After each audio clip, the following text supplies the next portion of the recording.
Antes de começar, eu queria pedir a todos que estão aqui que se inscrevam no canal, compartilhem o nosso conteúdo e acione o sininho para receber todas as novidades, tá bom? Porque aí cada vez a gente vai poder fazer mais e mais episódios, que vai fazer muito bem para todo mundo. Nossa convidada de hoje é psicóloga clínica e especialista em relações humanas. Ela escuta e acompanha as dores que nascem e muitas vezes se repetem dentro dos vínculos afetivos. Ela atua também na formação de outros profissionais, compartilhando sua experiência com temas como apego, trauma, terapia de casal e psicologia positiva. No episódio de hoje, vamos falar sobre o impacto dos vínculos na saúde mental, apego e autonomia, os afetos que adoecem e o que sustenta um amor que cresce junto, com mais verdade, presença e respeito. Com vocês, Carolina Perrella.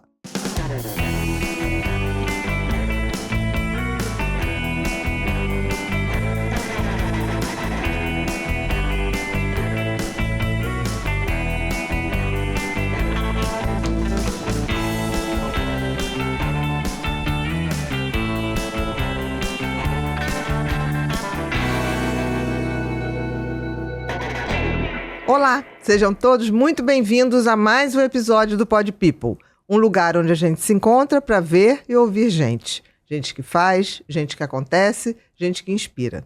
Nossa convidada de hoje é psicóloga clínica e especialista em relacionamentos humanos. O nome dela? Carol Perrella. Falei certo, Carol? Certíssimo. Muito obrigada por ter aceito o nosso convite. Muito obrigada mesmo. Eu que agradeço a honra de estar aqui com você, que eu sou fã. A gente tem que aprender muito sobre relacionamento humano, né? Que tá difícil. Importantíssimo, muito, né? A gente não está sabendo se colocar nossos vazios, nossos medos e acaba refletindo nos outros, né? Sempre. Exato. Mas a gente hoje vai aprender. É um ponto tão importante para o nosso bem-estar, para tudo, né? Não vivemos sem. Isso é uma premissa, né? Exato. A gente até para evoluir, a gente depende de se relacionar com os outros. Exato. Não tem como. Querida, antes de começar, queria te fazer uma pergunta muito simples. Alguma vez na vida você já precisou assim, estou precisando de um pouquinho mais de disposição física, um pouquinho mais de foco, de concentração? Nossa, muitas vezes. Todos nós, né? Eu tenho 2 filhas de 5 aninhos, né? Então, acho que a maternidade... Gêmeas. Ai, que legal! Então, a maternidade, ela é cheia de surpresinhas, né? Então, ainda você nunca sabe dupla. Quando vem uma febre no meio da noite, uma noite mal dormida, né? E que você precisa ali no outro dia estar nos seus compromissos, então... Inclusive socorrer as filhas, né? Exato. Também, né? Dar conta disso tudo. Exato. Nós mulheres sempre temos um pouquinho mais de sobrecarga, né? Não, sem reclamação, é porque eu acho que faz parte um pouquinho, do né? papel. A gente tem essa coisa cuidadora. Exato. E que traz uma maior responsabilidade. Exato. Pois e uma demanda de energia, né? Não tem como, faz parte, né? Assim, é claro que os parceiros devem e precisam ajudar. Mas a gente tem mais essa coisa do cuidado mesmo, instintivo, né? Exato. As mulheres têm. Então, eu tenho uma novidade para você. Tem um produto chamado Axon. Essa fórmula é feita com substâncias muito bacanas. Tipo, você tem coenzima Q10, vitamina B12, cafeína, mas a cafeína que não agita, porque você tem teanina, que é uma outra substância que gradua, não deixa agitar, então te dá disposição, mas sem ansiedade, isso que é legal. Tem taurina, tem ácido fólico, é uma combinação muito bem feita e que chegou ao Brasil em janeiro. Eu fui proposta para fazer a divulgação, mas eu pedi 3 meses de uso. Então, era para ser lançado em outubro do ano passado. Eu falei, não, eu tenho que experimentar. E experimentei e deu certo. Realmente, tem que tomar de manhã. Eu faço na minha rotina, eu boto num suco verde, porque de manhã eu faço um suco verde, boto própolis, boto glutamina, boto o Axon agora e fechou direitinho. Semana de gravação, você pode ter certeza que tá todo mundo movida a Axon. E funciona, né? Bom. Bru? Sim. Legal que não tem glúten, não tem açúcar adicionado também. Maravilhoso. Não tem também lactose isso, e é verdade, 100% lactose. vegano, que para mim é importante. Totalmente vegano. Sem crítica nenhuma a quem não é, mas Eu consegui ser e gosto de ser assim. Então, para mim também tem isso. Tem esse plus, né? Mas qualquer um pode usar, né? Desde que não tenha contraindicações, claro. Você tem que ver com ou nutricionista ou médico para a gente sempre estar direitinho. Por exemplo, grávidas não devem tomar. Mamães cansadas podem. Podem tomar. Então, eu queria te dar aqui uma eco bag da Axon. Ai, que lindo. Tá? E eu queria que você depois usasse e nos dissesse aí como é que foi. São 2 scoopzinhos que vêm. E teve uma coisa que não me foi colocado como uma vantagem, mas que eu descobri. Depois de 15 dias usando, o intestino estava bem melhor do que... É bonzinho, mas não era tão, assim, reloginho. Começou a regularizar. E quando eu fui ver, tem fibra. Ah, maravilhoso. Então tem esse efeito que não me foi dado como... É também um efeito... Não, mas que funciona. Para mim, funcionou muito bem. Tá Obrigada. bom? Nada. É um prazer. E tem uma coisa, quem estiver assistindo agora... Isso aí, Bia. Quem tá assistindo aqui o Pod People, tem o nosso cupom PodPeople15 lá no site oficial da Axon, axon.com.br. Axon com X. Com um X só, com M de mamãe. Isso aí. Gente, se aparecer Axon com 2X, com 2 A's ou N, esquece. É fraude. Então, assim, você vai pagar, não vão entregar e não tem nenhuma responsabilidade. É Axon, AXOM, de mamãe.com.br. Tem o Instagram também, o @AxonBrasilOficial, para quem quiser conferir também, ver que tudo certinho lá. O original é o Axon E X. tudo certinho, liberado pela Anvisa. Não é Isso não? aí, Bia. Então vamos lá, minha querida. Depois você fala pra gente como é que foi a sua experiência. Joia. Queria que você me falasse um pouquinho, Carol, o porquê de escolher psicologia e dentro da psicologia, esse desafio tão grande que é tratar e falar das relações humanas. Então, é engraçado porque eu não comecei com a psicologia. Eu comecei, meu primeiro curso foi administração. De eu não empresas? terminei, Jura? mas eu saí com 1 ano e meio, mais ou menos, assim, querendo um pouco encontrar um outro caminho. Até que eu conheci uma amiga, fui fazer um intercâmbio e ela era psicóloga. E eu falava, e aí, como é que é o curso de psicologia e tal? E ela falou, você sabe que tem psicologia nos hospitais, psicologia nas empresas? Eu falei, ótimo, tem na empresa? Então eu acho que eu vou fazer psicologia, mas eu não quero clínica. Não quero ir para De jeito nenhum. Quando a gente nega, a gente está sempre reafirmando que é para lá que a gente tem que ir. Imagina, no segundo período da faculdade, eu já me apaixonei pela clínica.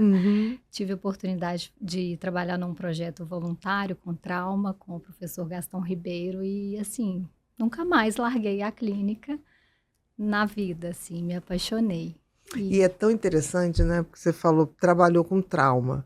E aí, quando a gente vai ver todos os padrões com os quais a gente se relaciona, sempre a gente está repetindo padrões. Se forem positivos, ok. Se forem negativos, vai dar ruim, né? Exato. Vai dar ruim, como falam por aí, né? E a gente acaba repetindo isso. Exato. Então, eu queria que você falasse eu um não pouquinho imaginava que eu iria para a área de relacionamentos, assim, porque eu atendi durante muito tempo mais individual e eu me apaixonei pelo estudo com casais quando eu conheci a psicologia positiva. Eu fui estudar psicologia positiva junto com a doutora Sofia Bauer, minha sócia, com Tal Ben-Shahar, nos Estados Unidos. E a psicologia positiva, ela me trouxe uma visão da psicologia diferente daquela que eu tinha aprendido na faculdade. Fala pra gente essa diferença. Puxa mais um microfonezinho para você. Isso. Fala essa diferença da psicologia que você aprendeu e da psicologia positiva. Todas são muito importantes, né? Assim, a gente... Não é porque a gente tem um olhar da psicologia positiva que a gente não honra tudo aquilo que a psicologia tradicional nos trouxe de contribuição. Que puder somar, a gente vai somar, não exclui. Soma. Exatamente. O conhecimento não é exclusivo, ele é somatório. Exato. Né? E a psicologia positiva, ela parte de uma premissa de que a gente pode estudar o funcionamento ótimo humano. Porque a ausência de sintoma não significa felicidade, não significa bem-estar. Então, a gente já sabia muito sobre depressão, sobre enfim, todas as psicopatologias, e a psicologia positiva fala assim, e aí, o que a gente sabe sobre felicidade? Uhum. O que a gente sabe sobre bem-estar? O que a gente sabe sobre relacionamentos saudáveis? E aí, a partir da psicologia positiva, e eu me lembro que o meu trabalho final dessa formação foi sobre relacionamentos, eu conheci o trabalho do John Gottman. Sim. O Gottman é um pesquisador já muito renomado nos Estados Unidos, né? E apesar dele não se intitular um profissional da psicologia positiva, até porque ele começou muito antes da psicologia positiva surgir, ele tem um DNA de psicologia positiva, porque ele parte desse pressuposto, assim, poxa, se eu quero aprender sobre relacionamentos mais saudáveis, não faz sentido eu estudar relacionamentos saudáveis? Ou eu vou ficar estudando, e ele fala isso, assim, enquanto ele não parou de querer entender por que as pessoas se divorciavam, por que os relacionamentos estavam indo por água abaixo, enquanto ele não parou de focar nisso e começou a focar no que dava certo em relações saudáveis e positivas, muito legal. Ele não conseguiu evoluir no trabalho dele. E isso, para mim, fez muito sentido, assim, era como se ele tivesse... Caiu a caindo ficha. Todas as fichas. Caíram todas as fichas ao mesmo tempo. Então eu me encantei por essa área. E quando eu comecei a estudar relacionamentos positivos, psicologia positiva aplicada aos relacionamentos, eu falei, puxa, as pessoas deveriam saber sobre isso. Né? Merecem, né? Merecem, porque o preço da prevenção, muitas vezes, ele é muito mais barato do que do remédio. Com certeza. Né? Então, para mim, isso fez muito sentido, assim, passar essa informação adiante mesmo, para que as pessoas pudessem aprender, porque a gente não aprende aprende na escola, né? Não tem escola. Você está falando uma disso. coisa tão interessante, se a gente for ver a definição de saúde mental da Organização Mundial de Saúde, da OMS, ele fala exatamente que, eu não vou lembrar de cor, mas assim, o que ele fala é que não é só ausência de doença. Porque tem gente que fala assim, não, eu tenho uma saúde mental maravilhosa, eu não tenho depressão, não tenho isso, tenho aquilo. Tá, mas você é feliz?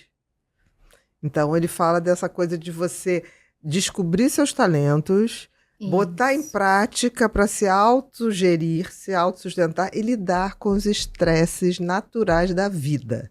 Exato. É uma definição que eu falei, gente, é muito verdade. Porque as pessoas falam de saúde mental como se fosse assim, não tenho nada. Não, todo mundo tem alguma coisa, a gente tem uma história. Exato. E mesmo que você não tenha adoecido em função dessa história, todo mundo tem uma história com gatilhos positivos ou negativos. Exatamente. E é tão importante a gente falar disso, porque as pessoas só falam de saúde quando estão doentes. Exato. Né? Foi o que você falou, da prevenção, o custo é muito menor. Muito menor. Uhum. E é uma construção, né? Então é muito importante a gente saber quais são os tijolinhos dessa construção. Pra gente escolher, né? Exato. Poder fazer melhores escolhas. Exato. Né? E quando você se descobriu nisso, qual foi a primeira coisa que você falou, eu vou por aqui?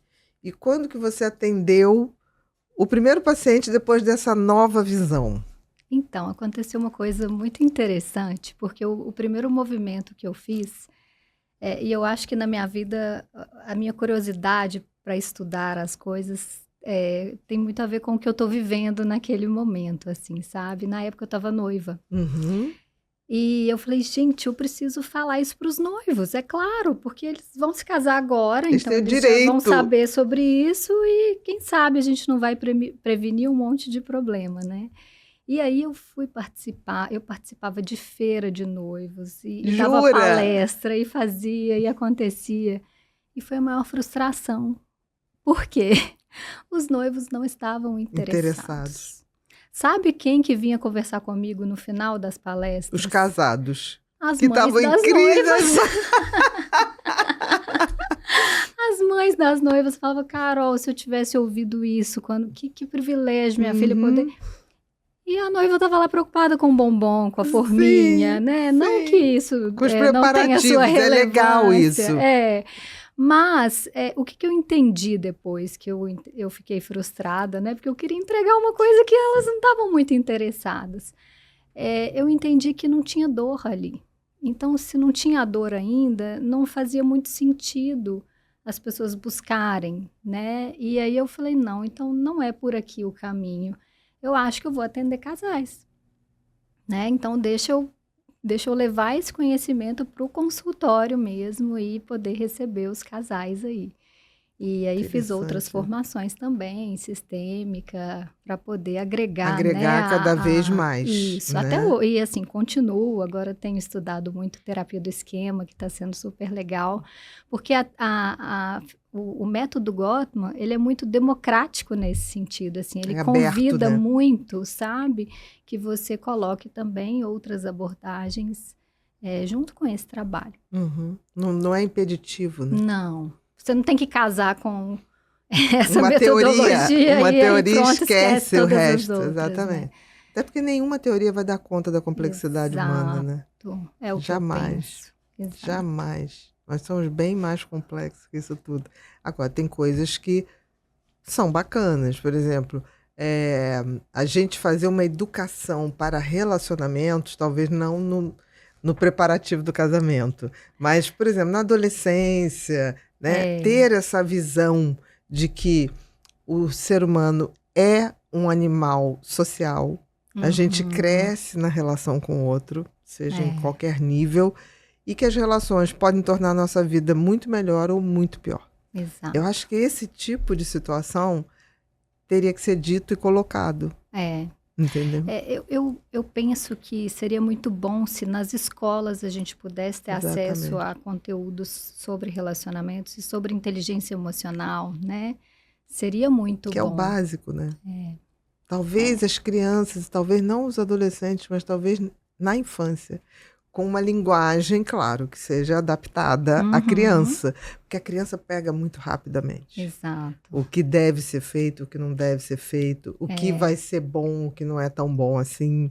A criança tem uma facilidade para isso. Talvez essa educação fizesse adolescentes mais tolerantes, ou que fosse a adolescência até uma fase mais rebelde, mas que eles pudessem, em algum momento, lembrar e falar, peraí, quero fazer um pouquinho diferente. Exato. Até para eles terem um modelo de relações mais saudáveis, porque é muito comum, inclusive, na adolescência, a gente ver relações tóxicas, assim, né? Com aquele excesso de insegurança, intensas, de ciúmes, né? muita intensidade emocional. Então, eles poderem entender que isso é uma coisa diferente. E como é que você desenvolve esse trabalho? Vamos lá para o seu método. Então, eu gosto sempre que eu recebo um casal, porque o casal também, quando chega na terapia de casal, ele quer uma solução para o problema, né? Geralmente ele não vem com esse mindset de construção de habilidades positivas. Ele traz a dor. Um querendo acusar o outro. Geralmente eles vêm procurando um juiz, né? Exatamente, que fale, você tá certo, você tá errado. E aí, quando eu conto pra eles que esse não é o meu papel... Exatamente. Isso é lá, se o negócio de tudo errado, você vai estar na frente do juiz. Exato, porque eu acho que é do ser humano, né? A gente quer estar certo e a gente quer alguém para validar o nosso ponto de vista. Exatamente. Né? Então, o casal chega muito dentro desse mindset de resolver aquilo que está doendo, as suas dores. E gestão de conflitos é um dos pilares muito importantes, é óbvio, dentro da terapia de casal, porque se você não acolhe aquela demanda, o casal vai embora. Vai. Né? Não, a gente está aqui para resolver sobre esse problema, não é necessariamente para a gente falar dos nossos sonhos, dos nossos valores, desenvolver os níveis de amizade, a admiração, a generosidade. Eles querem receber aquilo que eles foram buscar. Então, eu trabalho muito com essa psicoeducação, dizendo que a gente está aqui para poder cuidar realmente dessa gestão de conflitos, para a gente entender qual que é a história desse casal e por que esses conflitos existem. E por que chegou onde chegou, né? Por que chegou onde chegou? Né? Essa relação ela está acontecendo no piloto automático, tem gatilho de trauma, né? A gente está pegando aí em bagagem dos dois de lados, cada um. Né? Exato. E aí é claro que costura com tudo que eu já tinha estudado sobre trauma, as coisas vão se se interagindo, complementando, né? Exatamente. Teoria do apego, né? Os primeiros vínculos, como que isso aparece depois nos modos relacionais das pessoas. Então, eu falo, olha, a gente vai cuidar disso. Mas também existe uma parte que eu gostaria de mostrar para vocês que talvez vocês não estejam olhando. E aí eu faço toda essa introdução do trabalho do Gottman, que é a casa do relacionamento saudável, né? Então, assim, dentro da ciência, o que já foi estudado nos relacionamentos mais saudáveis que a gente pode aprender e que a gente pode replicar aqui. Exatamente. Né? Porque às vezes é por puro desconhecimento. Não é algo tão difícil. É verdade. A maioria das vezes é desconhecimento. Não é maldade, Exato. É puro desconhecimento. Exato. E aí, quando a gente coloca o conflito na frente do casal e não entre o casal, né? E que eles podem se transformar em um time que vai olhar para aquilo juntos e também desenvolver habilidades para fortalecer esse relacionamento, o jogo muda. Né? E a maioria dos casais, quando é apresentado isso, olha, gente, existe, apesar de todo mundo achar que todos os casamentos têm o tempo de dar certo e depois vai dar mal, digamos assim, não vai ser bom, existem também estudos que provam que existem relacionamentos duráveis, produtivos e que favorecem cada um buscar a sua felicidade. Exatamente. Né? Quando se apresenta isso, qual é a reação? Algumas pessoas brilham os olhos. Do tipo, existe do tipo, isso! Eu quero aprender, né? E algumas pessoas falam, mas isso talvez não seja para mim, né? A gente está num ponto muito difícil. E aí a gente vai tentar entender quais são as crenças que essa pessoa tem em relação a relacionamento. Porque as nossas crenças, elas são profecias autorrealizantes, né? Então, se eu acredito que casamento não é para mim, se eu acredito que casamento não é algo bom, ou que não é possível ser feliz e duradouro, enfim, é muito provável que eu tenha comportamentos que vão me levar para esse, porque a gente adora estar certo. Exatamente. Tá vendo? Não disse que não ia dar certo? Tá vendo? Né? Então, eu acho que é importante observar se existe uma crença negativa que precisa ser vista, que precisa ser olhada. Né? Quais são os modelos que essa pessoa teve de relacionamento, porque às vezes isso faz parte da crença, né? E os nossos comportamentos são inconscientes. Conta, né? Muitas vezes a pessoa não se dá conta que o comportamento dela é que está levando o relacionamento para um caminho ruim, que não é o que ela gostaria, na verdade. Tipo, eu já sei que vai dar errado, vou aproveitar enquanto está dando certo, entre aspas. Exato. Que é o início, né? Vai dar errado, então já vou aproveitar. E às vezes, inconscientemente, a pessoa tem comportamentos que vão fazer com que dê errado. Uhum. E ela nem se dá conta que é um comportamento que está sabotando o relacionamento, por exemplo. A maioria, eu acho, né? Não vê esses gatilhos negativos. Exato. Né? Por exemplo, existem muitas pessoas que, quando estão gostando de verdade, isso eu via muito em consultório, vai se apegando de uma tal maneira que aí começa a maltratar o outro, porque está se sentindo frágil de estar se achando dependente daquilo que é bom e que não vai durar muito. Você já passou por isso? Muito. Né? Assim, não, mas por que estava tudo tão bom? Por que você fez isso? Não, porque aí eu já não quero, porque eu estou achando que tá bom demais. Exato. Né? E é muito característico quando a pessoa tem um sistema de apego ambivalente. Ela está tão, assim, direcionada de que a qualquer momento ela pode ser abandonada ou rejeitada ou sofrer com aquele relacionamento que ela já se adianta. Profilaticamente eu vou desmanchar antes que dê confusão. Exato, exato. E acaba não vivendo. Quando não, evita relações, né? Exatamente. Ou quando está dentro da relação, faz isso, né? Exato. Ou faz escolhas que não são muito saudáveis, você deve ter percebido muito isso também na prática, né? Às vezes a pessoa já chega com um discurso pronto. Eu tenho o dedo podre. É verdade. Nem adianta. Eu tenho dedo podre para relacionamento. E tem isso mesmo, né? Que na verdade é o padrão, né? É o padrão. Você repete. É como se aquilo que te fez mal ou que te faz mal é para lá que você está indo. É. Né? E é engraçado porque a gente busca, muitas vezes, mais o que é familiar do que o que é saudável, Com né? certeza. Então, se aquela disfunção é familiar para a pessoa, ela inconscientemente vai para lá, né? É como se ela desconhecesse esse caminho de um relacionamento mais saudável, por exemplo. E aí a pessoa do dedo podre encontra um bonzinho e fala assim, ai, não sei por quê. Não me adapto. Não consegui me envolver, não tinha química. Exatamente. E você está falando uma coisa que é como se a pessoa tentasse justificar escolhas repetitivas. Ela não tenta entender, ela justifica, simplesmente, né? Isso que você falou do encontra um bonzinho, não, isso não é normal. Não, mas ele era muito bonzinho, não conseguia me... Exatamente, não deu tesão, né? Parece que o tesão está associado àquela disfuncionalidade.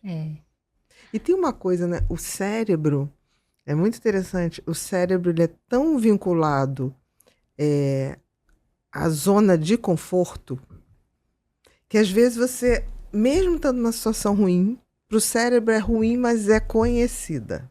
Exato. Ele já se moldou ali. Então tem pessoas que você fala assim, nossa, mas está num relacionamento tóxico há tanto tempo. E você vê que aquela pessoa acha que aprendeu a lidar com aquilo. Então, mesmo que esteja ruim, é melhor. Porque eu já sei como é que é. Eu já sei que quando ele bebe, ele fala uma opção de besteira, mas no dia seguinte ele se arrepende. E aí você vai ver, mas quanto tempo você está assim? 10 anos. Aí você fala, meu Deus, que o cérebro já entendeu que vamos ficar aqui, eu sei que é ruim, mas é um ruim que eu administro. Né? Exatamente. É uma falsa segurança. É uma falsa segurança, né? Exatamente. Como se você pudesse comprar segurança, assim. Né? Então tem É. muito isso, né? É. E aí, não é uma sentença, né? Eu acho que as pessoas precisam entender que os padrões... É muito mais fácil a gente ficar no padrão do que ficar no processo, né? Porque enfrentar o processo, às vezes, vai doer um pouquinho, a gente vai entrar em contato com algumas coisas, mas é o que nos permite fazer diferente. Sair do padrão, né? Porque Gostei senão dessa a gente palavra, vai. né? Sair do padrão para viver o processo. Exatamente Exato. isso. E é o que a gente vai buscar numa terapia de casal ou individual. Com essa abordagem, né? Que eu me lembro que tinha terapia de casal que era muito engraçado. Na década de 80, 90, o pessoal dizia, vai para terapia de casal, vai se separar. Até hoje tem muito essa crença. É a primeira pergunta que eu faço quando eu recebo um casal. Além do que vocês esperam dessa terapia, o que vocês já ouviram falar sobre terapia de casal? Né? Quais são as crenças que você tem, que vocês chegam aqui, né? Porque é isso, fulano fez terapia de casal e separou. E aí isso é ruim, porque às vezes a pessoa chega e olha para a terapia de casal como o último recurso. Do tipo assim, vamos tentar terminar bem, ou então menos mal. Tipo assim, agora que a gente já tentou de tudo, a gente vai para a terapia de casal. Sendo que seria muito melhor, inclusive para o processo da terapia de casal, se eles tivessem ido no início. Com certeza. Né? Mas esse mito de que a terapia de casal vai fazer o casal separar, é o CTI, a gente né? não tem esse poder, não. Não tem, ninguém tem. Ninguém tem. Né? Quem tem é o casal. Exatamente. Né? Então, o casal que chega com um mindset de se trabalhar, e isso é uma coisa que eu falo também, porque tem casais que chegam numa terapia para ver se vai dar certo. E tem casais que chegam na terapia para fazer dar certo. O que chega para fazer dar certo... Vai dar certo. A chance é muito maior. Né? Porque o que é para ver se vai dar certo, ele não se afeta tanto, né? É como se ele tivesse de espectador no processo. Exatamente, ele não está vivendo o processo. Exato. Ele está ali, não, já que você quer, eu vou lá tentar. Não sei se vai dar certo, eu vou lá ouvir. E aí o terapeuta não tem não muito... faz mágica. A gente não consegue fazer muito, né? Quando a pessoa não se afeta com o processo, assim. E é mais difícil, não sei, né? Quero que você me responda isso. Quem procura mais do casal, a mulher ou o homem? Olha, ultimamente tá meio a meio, sabia? Meio a meio, que legal. Eu tenho visto um movimento muito interessante acontecer. Há um tempo atrás, não, eram mais as mulheres, geralmente aquele marido que chegava assim, O que eu tô fazendo sob livre e aqui? espontânea pressão, obrigação. Aquela cara emburradíssima, né? Exato, né? Queria estar em qualquer lugar Menos do mundo, ali. menos ali na minha frente. Mas agora eu tenho visto um movimento mais dividido, assim, sabe? Dos homens também Mais equilibrado, entendendo né? que porque é uma responsabilidade de ambos, né? O relacionamento fluir bem. Mas que casamento, as pessoas não se tocam, mas é um contrato. Exato. Com certeza. E um Ninguém contrato lê. que precisa ser renovado, não é um ninguém contrato lê. estático. Não é. Mas ninguém lê. É quase uma empresa. É como se você estivesse abrindo uma empresa com outro. É uma sociedade. É uma com sociedade. E numa sociedade, os dois têm que tentar fazer a empresa dar certo. Exato. Não estou falando empresa de modo frio, mas é um negócio que só vale a pena você entrar se você realmente quiser que aquilo dê certo. Exatamente. E tem gente que casa porque você casou, né? Ah, não sei, porque estava na idade, estava na hora, todo mundo. Por que você teve filho? Porque todo mundo tem. É uma coisa como se fosse desconectado de quem você é. É como se fosse uma coisa autônoma. Tá na hora de fazer isso. Tá na hora, né? E é ruim, né? Porque o propósito move. Até mesmo dentro desse exemplo da empresa, assim, né? A empresa, ela precisa ter uma missão, ela precisa ter um objetivo pelo qual as pessoas que trabalham dentro dessa empresa estão olhando. Sentido e propósito. Sentido e propósito. E para o relacionamento é a mesma coisa. Também. Né? E aí, quando o casal se desconecta do propósito, né? Por que nós estamos resolvemos, juntos, né? Exatamente. Porque a gente tomou aquela decisão lá atrás, é muito, muito mais fácil parar de caminhar junto. Porque não tem um propósito, um objetivo, um lugar que os dois estão olhando. Para Cada onde um do está seu se lugar, indo, mas né? está olhando para o mesmo objetivo. Para onde está se indo, Exato.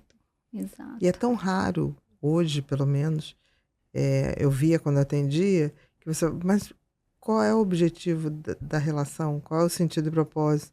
Cada um falava o seu. E era muito aquela coisa assim, não, porque... Ou então tinha um que falava assim, não, porque quando eu casei ela era assim, assim, assim, agora ela virou outra pessoa.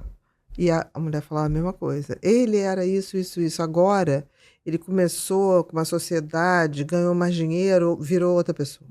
Não é mais o que eu casei. E ficavam os dois tentando falar que é a pessoa com quem eu casei. Por isso que eu falei que é um contrato, mas não é um contrato estático, não é né? Estático. Tem que ter atualização do aplicativo. Igual a gente atualiza o aplicativo no celular, né? Porque a gente muda o tempo todo. Imagina, a pessoa que eu sou hoje é diferente da pessoa que eu era há 10 anos atrás, quando eu me casei. Há um ano E vai ser muito diferente daqui a um ano, 2, 3, né? Se a gente não se atualiza do nosso mundo interno, que é uma das premissas do trabalho do Gottman, né? Um dos andares da casa do relacionamento saudável é exatamente o mapa do amor, que é o conhecimento do mundo interno um do outro. O que está acontecendo aí dentro, né? Quais são os seus sonhos? O que te faz sofrer? O que te faz sorrir? Né? Quais são os seus objetivos, os seus valores? Esse conhecimento do mundo interno um do outro, ele precisa ser constantemente atualizado. Porque muda, Porque muda. E aí acontece isso, de repente a pessoa olha para o lado e fala, eu não sei quem é essa pessoa que está dormindo aqui. E quando que você vai voltar a ser o que era? Exato. Como se fosse Nunca, assim, né? uma garantia. Não vai voltar. Agora, se tem o sentido e o propósito de caminhar junto, vai se adequando. Exatamente. E vai organizando, inclusive, as expectativas que a gente coloca, né?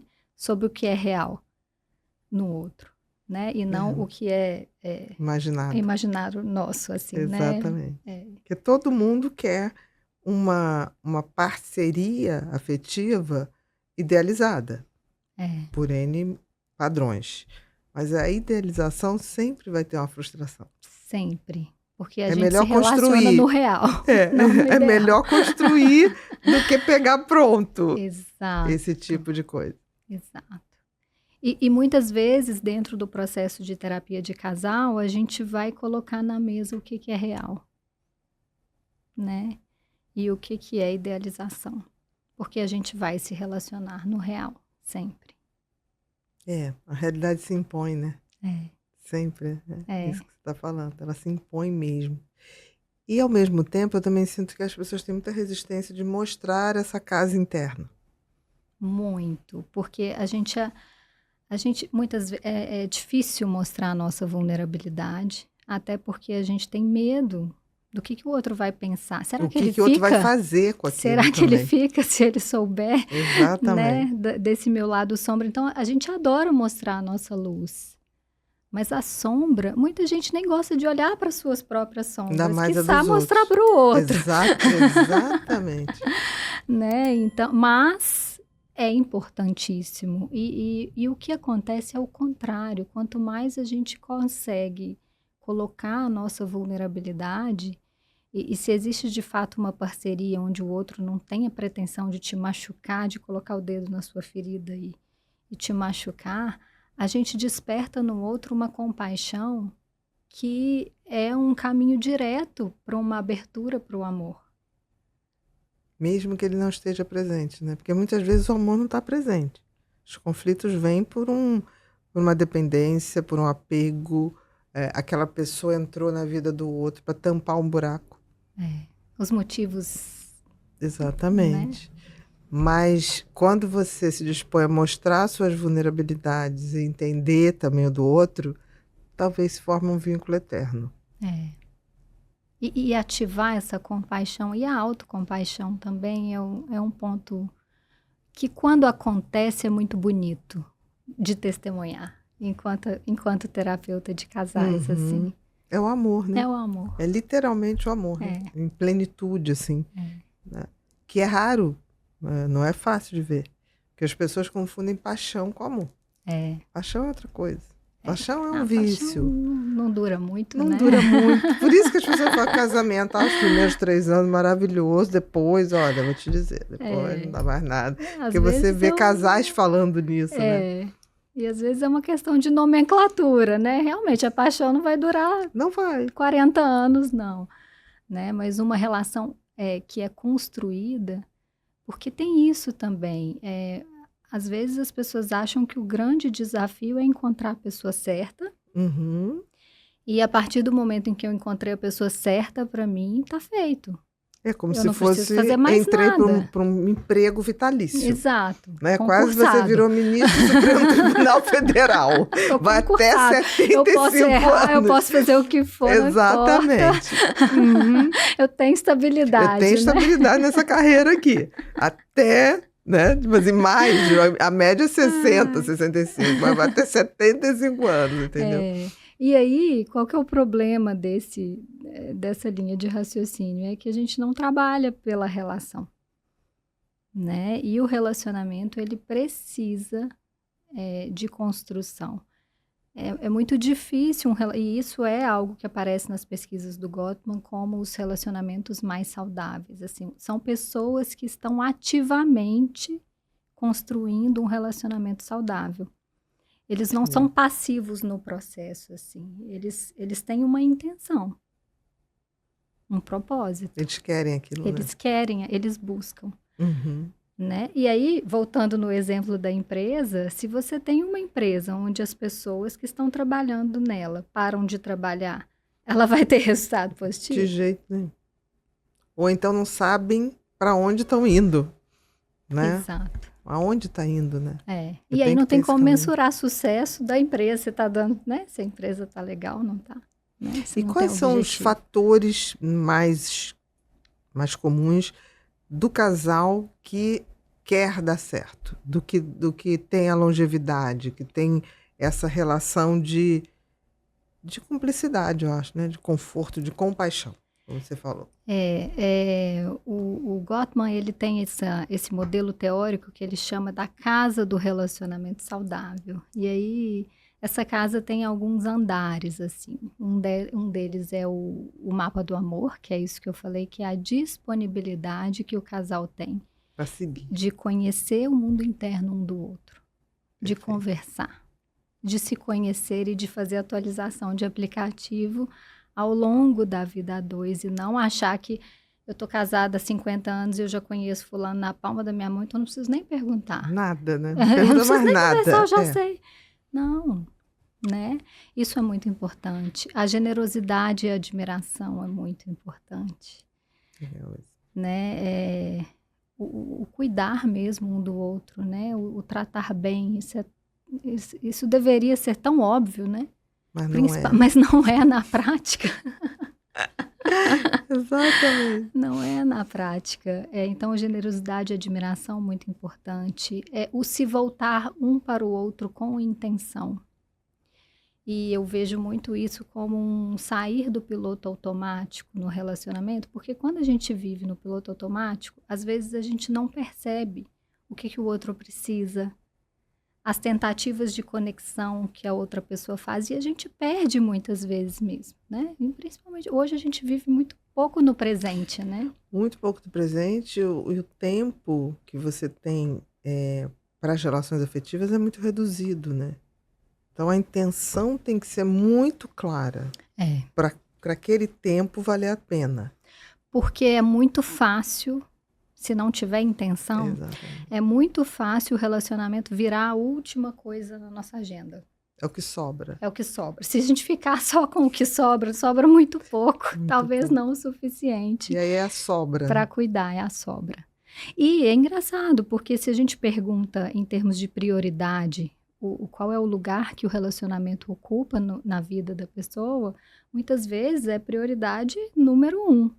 Na fala. Na fala, mas e na quantidade de tempo investido? É mínimo. Né? E de intenção, porque é claro que tempo, às vezes a gente vai passar mais tempo trabalhando mesmo, fazendo faz parte do processo. Mas o tempo de qualidade, com intenção, com presença, isso faz muita diferença.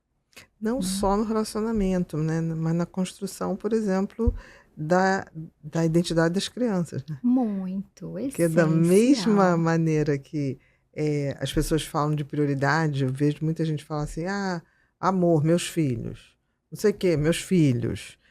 Aí você fala assim, tá bonito o discurso, mas aí não tem tempo para esses filhos. Outro dia eu Ou então vi só chega com o filho dormindo. E aí fica só no final, né? Uma janelinha de tempo, às vezes vai a criança restaurante, cresceu. Exatamente, não viu nada. Exatamente. Outro dia eu vi no Instagram a pessoa falava, né? É muito fácil falar, eu morreria pelos meus filhos, mas você viveria pelos seus filhos, né? Lindo e eu achei tão bonito, Perfeito. Porque né? E se a gente vive no piloto, porque assim, a sociedade hoje, a distração digital, a pressão para performance, né? Isso tudo nos rouba muito dos nossos relacionamentos mais importantes. E no final do dia, o que importa mais recebe menos nutrição. Isso mesmo. Né? Então, esse se voltar um para o outro, para trazer uma perspectiva positiva para o relacionamento, para ser gostoso voltar para casa e não ser... Você sabe para onde, né? Onde está o teu acolhimento, né? Tem que ter. E você quer voltar porque é bom, porque tem aconchego ali, Exatamente. porque tem segurança ali. O Gottman chama isso de perspectiva positiva. Né? Que saber para onde vai. E cuidar da qualidade desse lugar pelo qual você vai. Né? Tanto é que assim, eu vou chamar assim, o slogan do trabalho do Gottman são pequenas coisas sempre. Perfeito. Porque são as pequenas coisas sempre que constroem uma perspectiva positiva. E são as pequenas coisas onde o casal capota. Muitas Ninguém vezes. capota numa montanha. Capota em várias pedrinhas. Exato. Todo dia, né? E muitas vezes um casal que se desfaz, ele não é aquilo ali que está aparecendo, né? Começou lá atrás. Muito tempo. Uma coisa que eu reparava, assim, toda vez que o casal, depois de um tempo, isso assim, casamentos de 15, 20 anos, ao invés daquilo, quem é você agora, né? O que você mudou, o que eu mudei? Aquela coisa de vamos botar tudo na mesa, né? E rearrumar para ficar bacana. Era a hora que, tipo assim, compra um apartamento novo, uma casa nova, bota tudo abaixo e começa a obra. E começa os arquitetos, isso é muito engraçado, os arquitetos falavam, gente, eu tenho que fazer terapia de casal, porque é uma pancadaria na hora da obra. E vários casamentos, eu vi isso acontecer. Acabava a obra, acabou o casamento. Ele não resistiu. Isso acontece muito, É muito! Então, eu acho que chega um ponto que o casal, financeiramente, depois de 10, 20 anos, se o cara seguir uma coisa direitinho, a mulher começa a ter um pouquinho mais de dinheiro, né? Você tem mais estabilidade na vida. É normal que isso aconteça por volta dos 40 anos.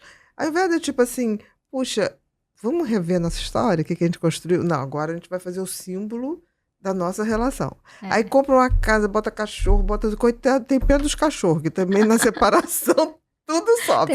Tem uns que até recebem uma guarda compartilhada hoje em dia. Aí você vê, nossa, tô pensando mais no cachorro do que nos filhos, entendeu? Aí, de repente, faz uma coisa, começa uma obra, parará, papapá, e aí vai ficar linda a nossa casa. No meio da obra já acabou o casamento de vez, porque ele não estava forte o suficiente nem para o estresse de escolher o piso do banheiro. E que às vezes, é isso, assim, às vezes eles estão brigando sobre o piso do banheiro, que mas não nunca é sobre o piso do banheiro. Exatamente. Né? E inclusive, gestão de conflitos é um dos pilares dessa casa também, né? E eu acho interessante, porque o Gottman coloca gestão e não eliminação de conflitos, porque não tem como a gente se relacionar sem conflitos. Até porque as pessoas não são iguais. Exato. 8 bilhões de seres humanos. Exato. Todos nós somos individuais. Não, e se não tem conflito, tem alguma coisa a ser observado também, porque é uma questão o casal que foge muito de conflitos. Aquele também que a ninguém qualquer fala. preço. Porque de repente a pessoa vira uma panela de pressão que estoura, você não sabe nem de onde veio. Ou então adoece. Exato. Quando você vai ver, fulano tá com câncer terminal. Como assim? O que não foi dito, o que não foi falado, aquele lixo todo. O que estava fermentando. De repente a pessoa aparece com uma doença autoimune. Uma coisa assim que você fala, jura? E aí você vai ver, tem 10, tem 15 anos naquele desgaste. Exato. E ninguém fala de ninguém, assim. Mas também não se falam. Porque... Aí tem uma distância quilométrica um do outro. É quase uma distância higiênica, né? Você não convive praticamente. E é importante a gente olhar para isso, porque não é sobre não ter conflitos. Os casais, o Gottman, saudáveis, né? O Gottman usa essa terminologia que eu não gosto tanto dela. Ele chama de casais mestres e casais desastres. Mas não é que os casais mestres, os casais que têm relacionamentos mais saudáveis, eles não têm conflitos. Não é sobre isso. É sobre o que eles fazem com o conflito. A forma pela qual eles se comunicam durante um conflito. Né? Se eles fazem reparo ou não. Porque o reparo, ele é mais importante até do que a quantidade de conflito que a gente tem. Como você lida com eles, né? Exato. E se eu tenho a humildade e a autorresponsabilidade de reconhecer a minha parte, de pedir desculpas, né? O poder do reparo nas relações, isso é um presente, assim, é algo muito importante. E muitas vezes as pessoas estão numa briga de ego. Imagina que eu vou pedir desculpa. Exatamente. Imagina que eu vou reconhecer que eu errei. Se eu reconhecer, a pessoa vai subir. Vai subir. Exato, vai subir no degrau. Saudável aqui. Não tem, porque né? sempre alguém vai querer ter mais poder, né? Exato.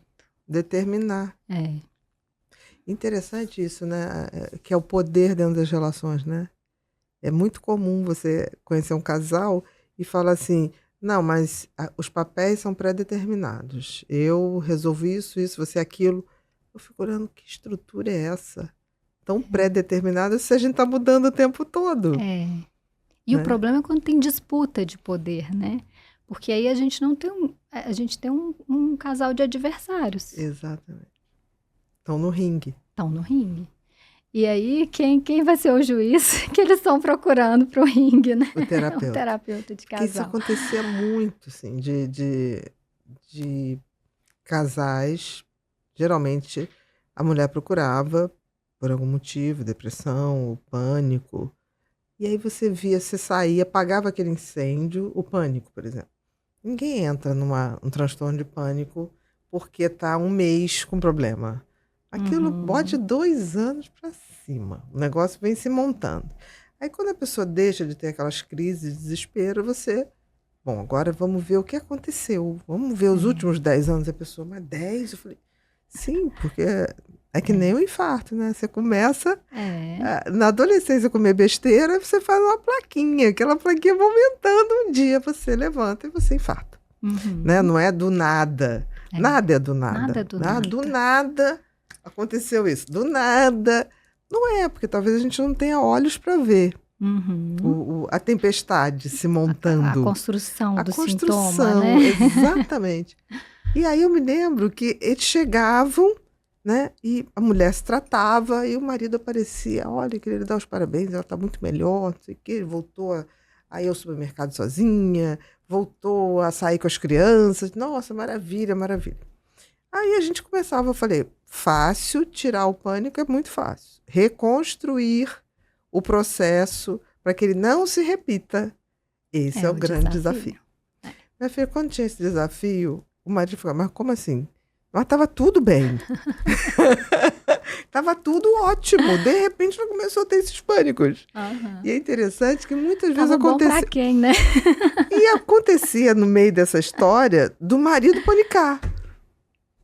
Quando o processo de mudança da mulher, do tipo assim, vamos tentar, fala do seu sentimento. Não, eu tô ótimo. Eu tô maravilhoso. Meu terapeuta é jogar tênis. Ou eu faço minha terapia, eu jogo futebol com os meus amigos toda quinta-feira. E a mulher falava, não, tudo bem, você pode continuar indo no futebol.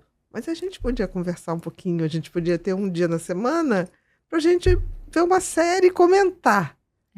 Não, mas isso não funciona. Eu sou uma pessoa muito ativa. Eu não consigo ficar deitado para ver uma série. Então aí você vai vendo, né? Aí você vai mexendo na estrutura. Um belo dia, legal. Quem tá com pânico agora sou eu. Da mudança, né? Porque saiu do padrão, entrou no processo. Né? Medo do cérebro, né? Não mexe muito, porque eu tava acostumada até ela panicada.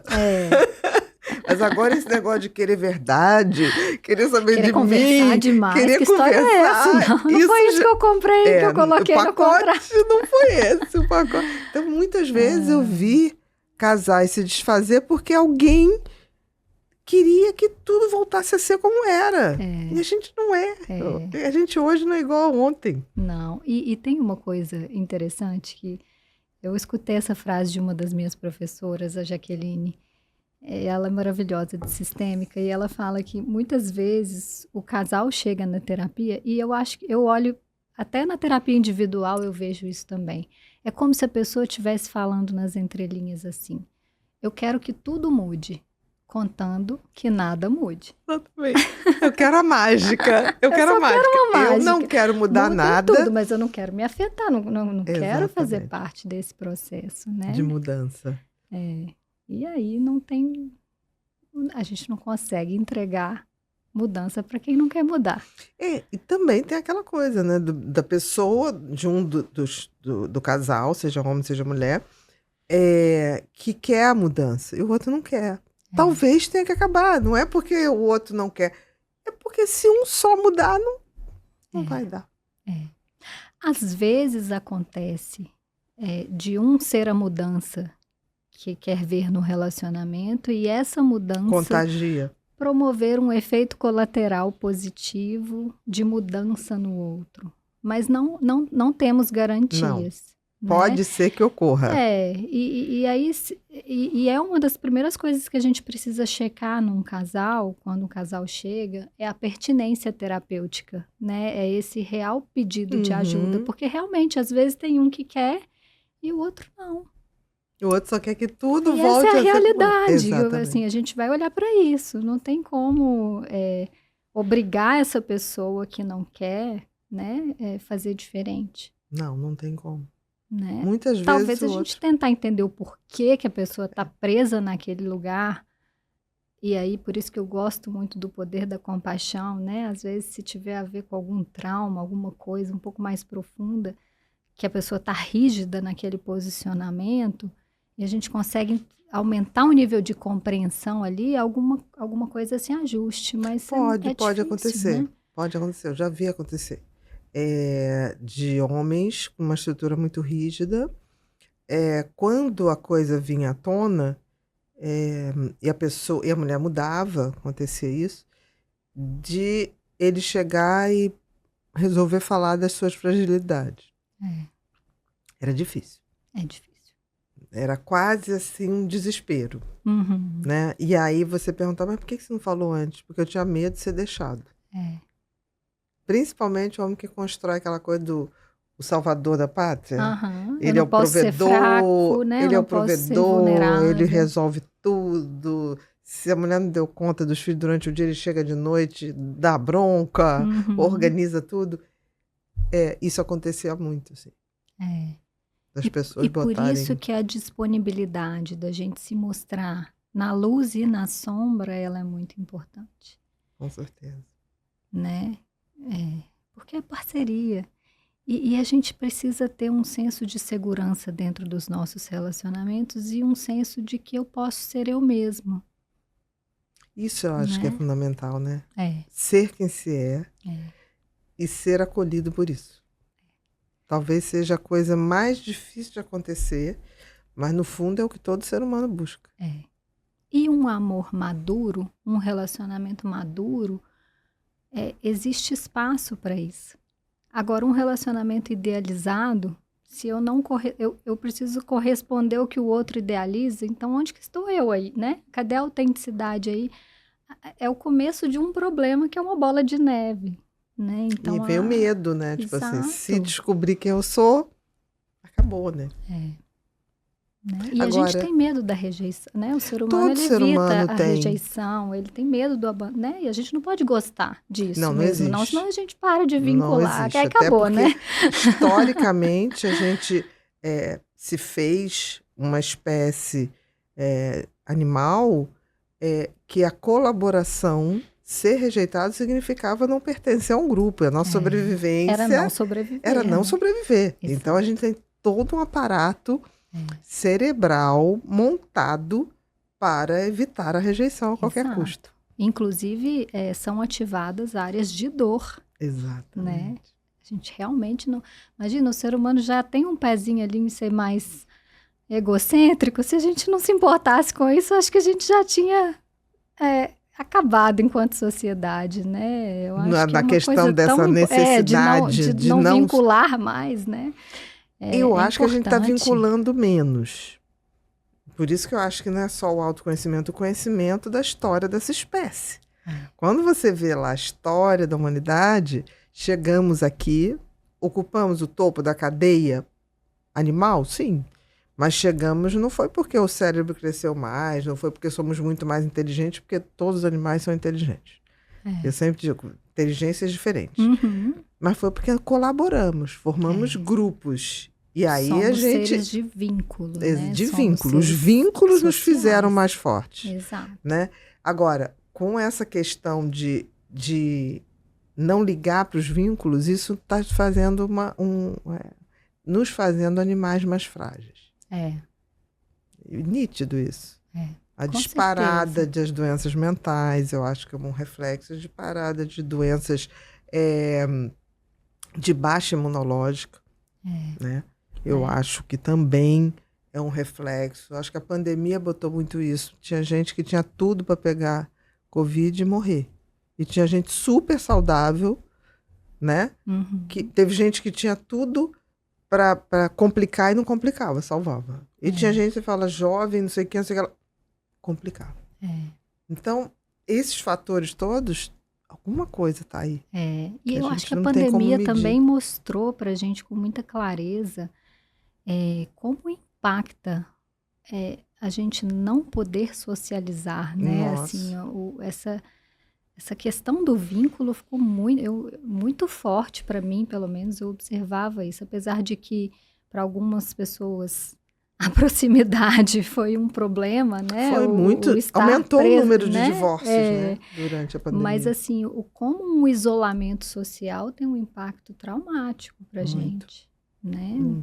Porque isso é biológico, a questão do vínculo, do apego, né?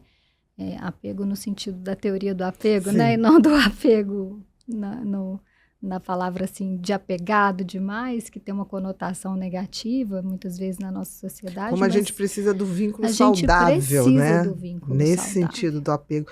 Engraçado que quando você vai no dicionário, apego tem a ver com que você se apega na segurança que o outro te passa. E você tem a necessidade do apego, até porque você espera que, dando o seu melhor um dia, você vai receber o melhor do outro. Então, o apego não é essa coisa, né? Que as pessoas falam, mas apegado. Apegado demais. Não, o apego é uma coisa natural, um movimento natural de você se sentir amparado para um dia amparar também. Exato. E a gente foi desenhado para o vínculo na nossa Constituição, né? O bebê humano, ele simplesmente não sobrevive se ele não tiver uma figura de apego. Exatamente. Se ele não tiver um cuidador primário, ele não consegue nem regular a temperatura sozinho, se alimentar, ele precisa, o amor importa, no final das contas. É muito bonito isso, Nós somos os únicos né? animais, né? Porque tem muitos animais que nascem andando. Exato. O elefante, né? O bichinho, buf, daquele Nasce tamanho, nasce pronto, vai andando.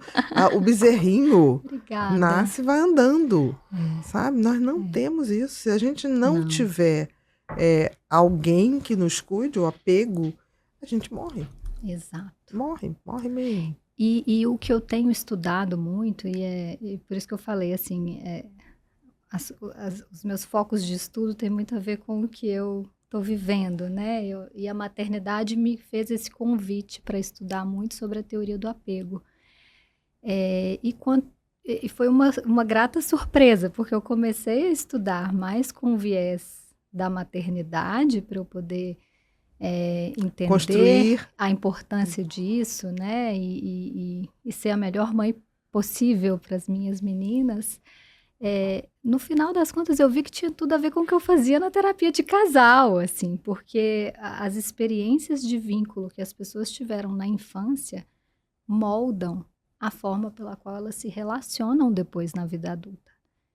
E aí, quando você começa a olhar para a história de vida e para os problemas que aquele relacionamento tem, tá tudo explicado, assim, né? A infância, essa frase da Lia Luft que eu adoro, que é: a infância é um chão. Território que a gente nunca deixa de pisar. Exato, um chão que a gente pisa ao longo de toda a vida toda, né? E a gente vê, nos relacionamentos, a gente vê esse chão com muita clareza, né? Se eu tenho segurança no vínculo, se eu tenho uma experiência em que eu preciso evitar vínculo, se eu tenho uma experiência em que eu entendo que vínculo é algo ansiogênico, eu tô sempre ativada, tô sempre inseguro, com medo de ser abandonado, com medo de ser rejeitado. E tendo que corresponder coisas que mal sabe, né? Uma criança sabe.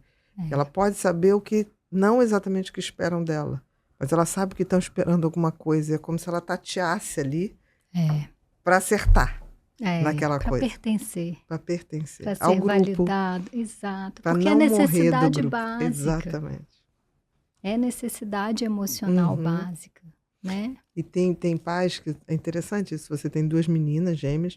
Tem pais que falam assim, mas você quer o quê? Que eu faça tudo? Eu falei, não precisa fazer, mas acolhe. Porque uma criança muitas vezes vai chorar. Você vai frustrar a criança, mas tipo, tudo bem. Pode chorar, é chato você não poder fazer isso, mas olha, mamãe tá aqui, vai passar, vai chorar, vai passar. Porque não é fazer tudo que a criança quer. Imagina. Quando ela estiver frustrada, você acolhe, você não rejeita. O que a maioria faz? Tá chorando. Ai, que coisa Deixa ela feia. Sozinha até parar. Que coisa feia, joga ela lá. Olha, assim não vai dar. Você volta aqui quando você parar de chorar. O que você aprende? Que não chora. Exato. Ou que eu não posso chorar, eu tenho então que negar os meus sentimentos, ou que eu não posso ser eu mesma. Exatamente. E aí, eu posso ser eu mesma depois nos meus relacionamentos? Não será. não será. Porque o primeiro Porque relacionamento ela é esse. se desconectou da autenticidade para pertencer lá atrás, no primeiro relacionamento. Para se encaixar. É. Né? E a gente tende a abrir mão mais da nossa autenticidade para poder pertencer do que da nossa necessidade de vínculo, porque a necessidade de vínculo nos garante sobrevivência. Então, muitas vezes a gente se desconecta da nossa autenticidade, de quem a gente é, para poder pertencer e receber amor. E eu falo que a criança, ela é ótima para absorver e péssima para interpretar. Então, às vezes, ela interpreta, ela reproduz, tadinho, que se ela não for assim, mamãe não ama. Exatamente. Ela rapidamente absorve aquele comportamento que gerou o não abandono. Então, vou fazer aqui, né? Mas ela não consegue interpretar depois. Ou ela faz a associação de que se ela não for assim, né? Exatamente. Ela não vai ser amada. Exatamente. Então, para ser amada, ela abre mão de quem é, né? Isso tem um preço, né? Nossa. Um preço muito alto. Porque você se trair, uma hora a conta vem. Já não é nem mais porque o pai, porque a mãe... Porque do momento que você cresce, e isso eu acho também que a gente tem que chegar a um momento em que o Jung falava muito isso, né? A terapia começa quando você deixa de culpar pai e mãe. Exato. Que fizeram o melhor que puderam. Né? Ou se não puderam, também não puderam. Tem uma história por trás disso. Ou limitações, né? seja como for. Exato. Né? E você assume que dali para frente você vai tentar fazer diferente. Senão você o tempo todo fica justificando, né? Eu sou assim, por isso. Tá, tudo bem, a gente já sabe. Mas e como é que faz diferente disso, né? Eu acho que na terapia de casal deve acontecer muito isso, né? Alguém se justificar, não, era assim porque meu pai era alcoólatra. Não, eu era assim porque minha mãe me rejeitava. Eu era assim porque minha mãe era depressiva e eu tinha que cuidar do meu pai e da minha irmãzinha. Uhum. Tá, de fato. Isso é um fato. A gente pode ter compaixão por isso. Exatamente, né? Mas a gente entendemos. não precisa entrar num lugar de vítima, né? Porque o vitimismo te paralisa, né? Não tem como voltar lá para mudar. Exato. O vitimismo é feito areia movediça. Você vai afundando e você não consegue sair dali. Exato. Parece que você está justificando, mas você tá se afundando naquilo. Você está revisitando. E são mentiras para justificar, muitas vezes até plausíveis, assim, né? Mas que não está a serviço da evolução. Do crescimento. Do crescimento, do autodesenvolvimento, né? Então, eu sou meio suspeita, porque eu acho que terapia é tudo, né? Assim, mas tem que ter essa visão, né, Carol? Processo, essa visão de né? que eu estou indo para um processo. Que é custoso, é difícil, mas é você se tornar uma pessoa melhor. Com ou sem. Libertador também. É libertador. Né? É libertador. É tipo assim, fiz o meu melhor. Que em última instância é você ser um ser humano, né? É ser quem se é. Sem querer prejudicar ninguém, sem querer usar o outro. É só ser. Talvez isso seja o grande desafio, né? E aí você não consegue, aí você vai, não, eu sou assim, porque isso... Às vezes é mais fácil de pendurar no outro, né? E às vezes a pessoa também faz isso no relacionamento, não só no passado, nos traumas, no que aconteceu, mas assim, eu sou assim porque ele é assim, ou porque, né? Isso aí vira muito um jogo comum, do cabide, né? De ficar de pendurando no outro. Exatamente. E aí ninguém toma responsabilidade. E eu fiz isso porque você fez aquilo, eu fiz isso porque você fez aquilo. E aí vira um jogo de tênis, né? E um jogo de culpa. Eu me lembro de um casal, os dois já faleceram. Quando eu os conheci, dentro do consultório, ele tinha seus 50 anos, ela tinha 40 e pouco. A diferença de 6 anos era pouca. Eu só sei que eles estavam separados há mais de 20 anos. Mas ela cobrava dele ter largado ela. Ainda como se fosse ontem. Uhum. E ele falava, eu morro de culpa. tudo que for acontecer. E ela sabia que ele morria de culpa, e ela manobrava essa culpa. Então ele era aquele ex-marido que fazia tudo, e não conseguia ser feliz numa outra relação, porque ele queria o perdão dela, mas que ela não estava disposta a dar. Ele não se perdoava, né? Porque ela, nitidamente, não, tudo deu errado porque você fez isso. Entendeu? Então, assim, era um troço traumático para todo mundo. E, na realidade, aquela pessoa estava bem como vítima daquela situação. E aquilo tinha 20 anos. E o discurso é como se tivesse tido um conflito ontem.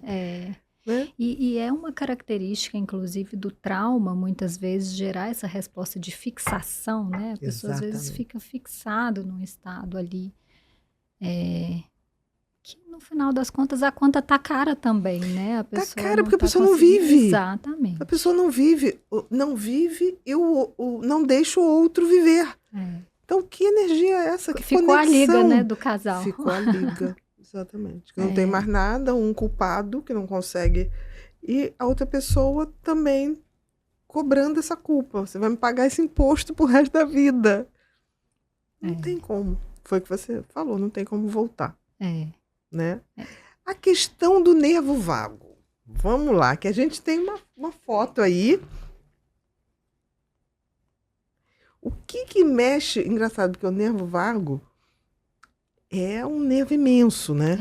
É interessantíssimo isso, porque todo mundo fala muito... o corpo todo, né? Vagueia o corpo todo. É interessante. Nasce aqui, né?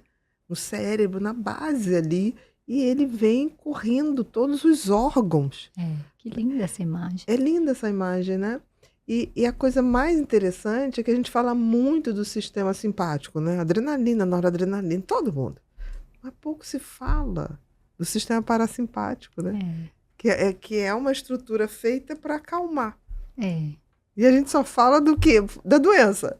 Ou para paralisar, né, também. Então, ele tem uma explicação muito bonita. Eu sou super fã da teoria polivagal, porque ela nos explica muito sobre as nossas respostas comportamentais, né? A forma pela qual a gente percebe o que está acontecendo ao nosso redor.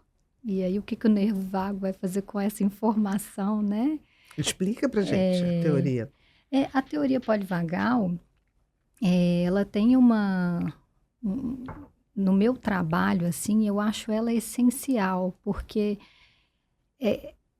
quando o paciente chega e a gente conseguir avaliar qual que é o estado que aquele sistema nervoso se encontra, né, que é o que você falou, muitas vezes a gente tem a leitura do sistema nervoso simpático. Todo mundo sabe. Falar, eu tenho um pouco de taquicardia, eu tenho sudorese. Todo mundo sabe que está o simpático ativado. E todo mundo já ouviu falar de adrenalina, noradrenalina. Então a pessoa fala, estou muito adrenérgica. Exato, né? Exato. Mas a gente também tem o estado ventrovagal, onde o engajamento social ele é muito favorecido. O brincar, o sorrir, a leveza, né? Tá muito ligada a essa ativação do sistema parasimpático, o ventrovagal, né? Que é o oposto, é o freio.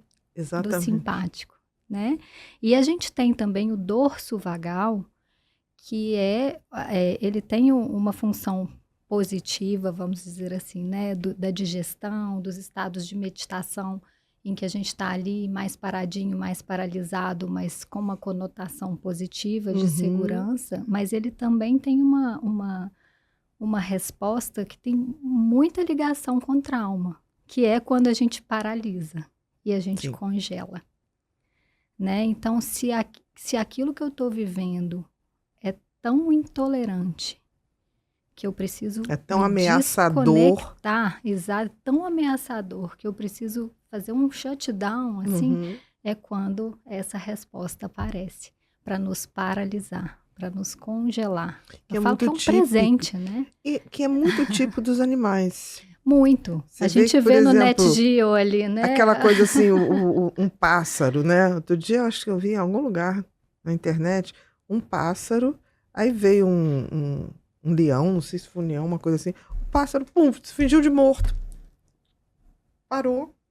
Aí eu só sei que o leão foi embora ele levanta. Chacoalha e vai embora. Porque ele faz isso, nós fazemos também e não percebemos. Exatamente. Aquela hora, tem situações que você tem que correr, fugir. E tem situações que você paralisa. Tem situações que você paralisa, que você congela. Exatamente. Né? Graças a Deus, Com porque certeza. é o que nos garante fazer o intolerável ser tolerável ali, né? E isso acontece muito na questão dos traumas, né? Muito. Do abuso na infância. Muito. Isso acontece muito. Né? É quase uma tática de sobrevivência. É uma não tática. Estou vivendo isso. Exatamente. Né? Aí eu dissocio, né? Eu congelo. Agora, tem um preço muito grande para a nossa fisiologia. Esse né? congelar, Esse né? congelar, principalmente numa situação de trauma como o abuso, Uhum. né? Porque é como se a gente tivesse que distanciar a Tanto, realidade né? do que eu tô sentindo. Não, né? você deixa de ser, né? Você deixa de... Você deixa de ser você. Naquele momento, você simplesmente está se vendo de fora. Exato. Não é você. É. O corpo é seu. O corpo é seu, mas você está desconectado Você está dele. desconectado. Isso é um trauma É profundo. Um trauma. E é engraçado porque eu sempre estudei trauma desde o segundo período. Assim, é um assunto que me fascina muito. E quando você começa a estudar, eu passei por um trauma no parto das minhas meninas. E foi muito interessante, porque eu sabia que eu estava dissociada. Entendi, em algum, né? Eu lembro da Sofia, minha sócia, me visitando. E aí, Carol, como é que você tá? Eu completamente dissociada. Eu não senti, eu não chorava, eu não estava conectada com a emoção. Mas olha só, o teu conhecimento, teu autoconhecimento te fazia saber que você estava. Isso é fantástico, porque assim, nós não somos o nosso cérebro, nem a nossa mente. Nós somos algo, talvez uma consciência que é quase um drone que vê de cima. E você estava conseguindo se ver. Exatamente. Assim como eu consigo perceber quando eu estou ativada. Nossa, meu coração tá. Mas você nota que isso não é uma coisa, não é a mente. A mente me dá conta do que eu estou pensando. Nossa, meu coração está acelerado. Isso é a mente. O cérebro está lá descarregando aquela atividade. Está só respondendo àquele estímulo que eu neuroceptei. A mente é quando ali, eu falo, né? nossa, está acelerado. Agora, a consciência, meu corpo está assim, mas eu não preciso estar assim. Eu não sou essas reações em cadeia que meu corpo tem. Exato. E aí, quando você percebe isso, você consegue fazer autorregulação. Exatamente. Né? Então, se eu estou com o sistema nervoso simpático ativado porque eu estou ansiosa, eu posso trazer uma respiração mais suave, eu posso colocar um foco no coração, que é um grande maestro de inteligência emocional, e eu posso fazer uma prática de autorregulação para poder acalmar as reações do meu corpo, porque o sistema nervoso autônomo, ele é autônomo. Ele é autônomo. Mas eu posso percebê-los, né? Mas eu posso e regular. Exato. Você quer ver uma coisa que me regula profundamente? Música clássica. Ainda meia hora ali, 40 minutos, já é um caminho direto, né? Já trocou. Eu tenho até um hábito, todo dia de manhã boto. Porque é como se eu saísse regulada. Assim, também funciona, relaxamento, meditação, funciona. Mas a música é como se ela tomasse conta da minha vibração molecular. Olha que lindo. E eu não toco, eu sou uma anta musical. Tentei piano, eu sou péssima. Mas eu sou a melhor ouvinte de música que existe. Eu sou capaz de falar, nossa, esse som dessa pessoa é maravilhoso. Quem é essa pessoa? Aí eu vou lá, eu identifico, o som me toma. É um recurso seu. É um recurso mesmo. Né? E é tão interessante a gente de autorregulagem. Colocar, eliciar isso mesmo para as pessoas. Né? O que me regula? Porque às vezes o meu recurso vai ser diferente. Não tem um recurso que funciona para todo mundo. Para um vai ser a meditação, para o outro vai ser a oração, para o outro vai ser a música, para o outro vai ser se conectar com os filhos. Exatamente. Né? O mais vai ser um abraço é a gente... profundo. Exato. Vai ser um ficar quietinho, talvez. O silêncio. O silêncio, exatamente. Às vezes o silêncio para um é uma coisa super incômoda, para o outro é o que ele precisa para poder entrar num estado de regulação. Né? Silêncio para mim é quase como se eu tocasse a mão de Deus. Sabe? Eu amo silêncio também. Eu amo, sabe? Tem uma hora que eu tenho que Aí a pessoa, mas não tá desconfortável, que eu preciso ter um outro tipo de conforto. Né? Porque tem gente que fala assim, mas tem alguma coisa errada? Não, só preciso dar essa pausa. Né? Faço muito isso no banho, por exemplo. Eu ouço também música clássica no banho. E aquilo vai. Gosto de outros tipos de música? Muitas. Mas aí as outras, eu tenho não entra em mim e toma vibração. A outra eu ouço. Tem uma opção de música que eu gosto de ouvir, cantar, com letras.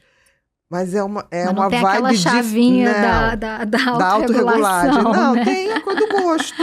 É bom. Tem a coisa da endorfina. Nossa, que bacana essa letra. É outra vibe. A regulação emocional é a música clássica. E quando a gente está num estado autorregulado, a gente está em contato com a nossa inteligência emocional. Exatamente. Né? E por isso que eu acho que é uma teoria muito importante para a prática clínica nossa, tanto para a psicoeducação dos nossos pacientes, para eles se perceberem, né? Perceber quando está num estado simpático, perceber quando está num estado que as pessoas não se percebem, não têm um hábito de autopercepção. É do nada. A pessoa fala assim, paniquei. Aí aquilo é a exaustão do sistema simpático. Mas já vinha vindo. Você não tem um preâmbulo, né? Tem alguma... Não percebi nada. A pessoa não se olha. A pessoa não se avalia, assim, as coisinhas básicas.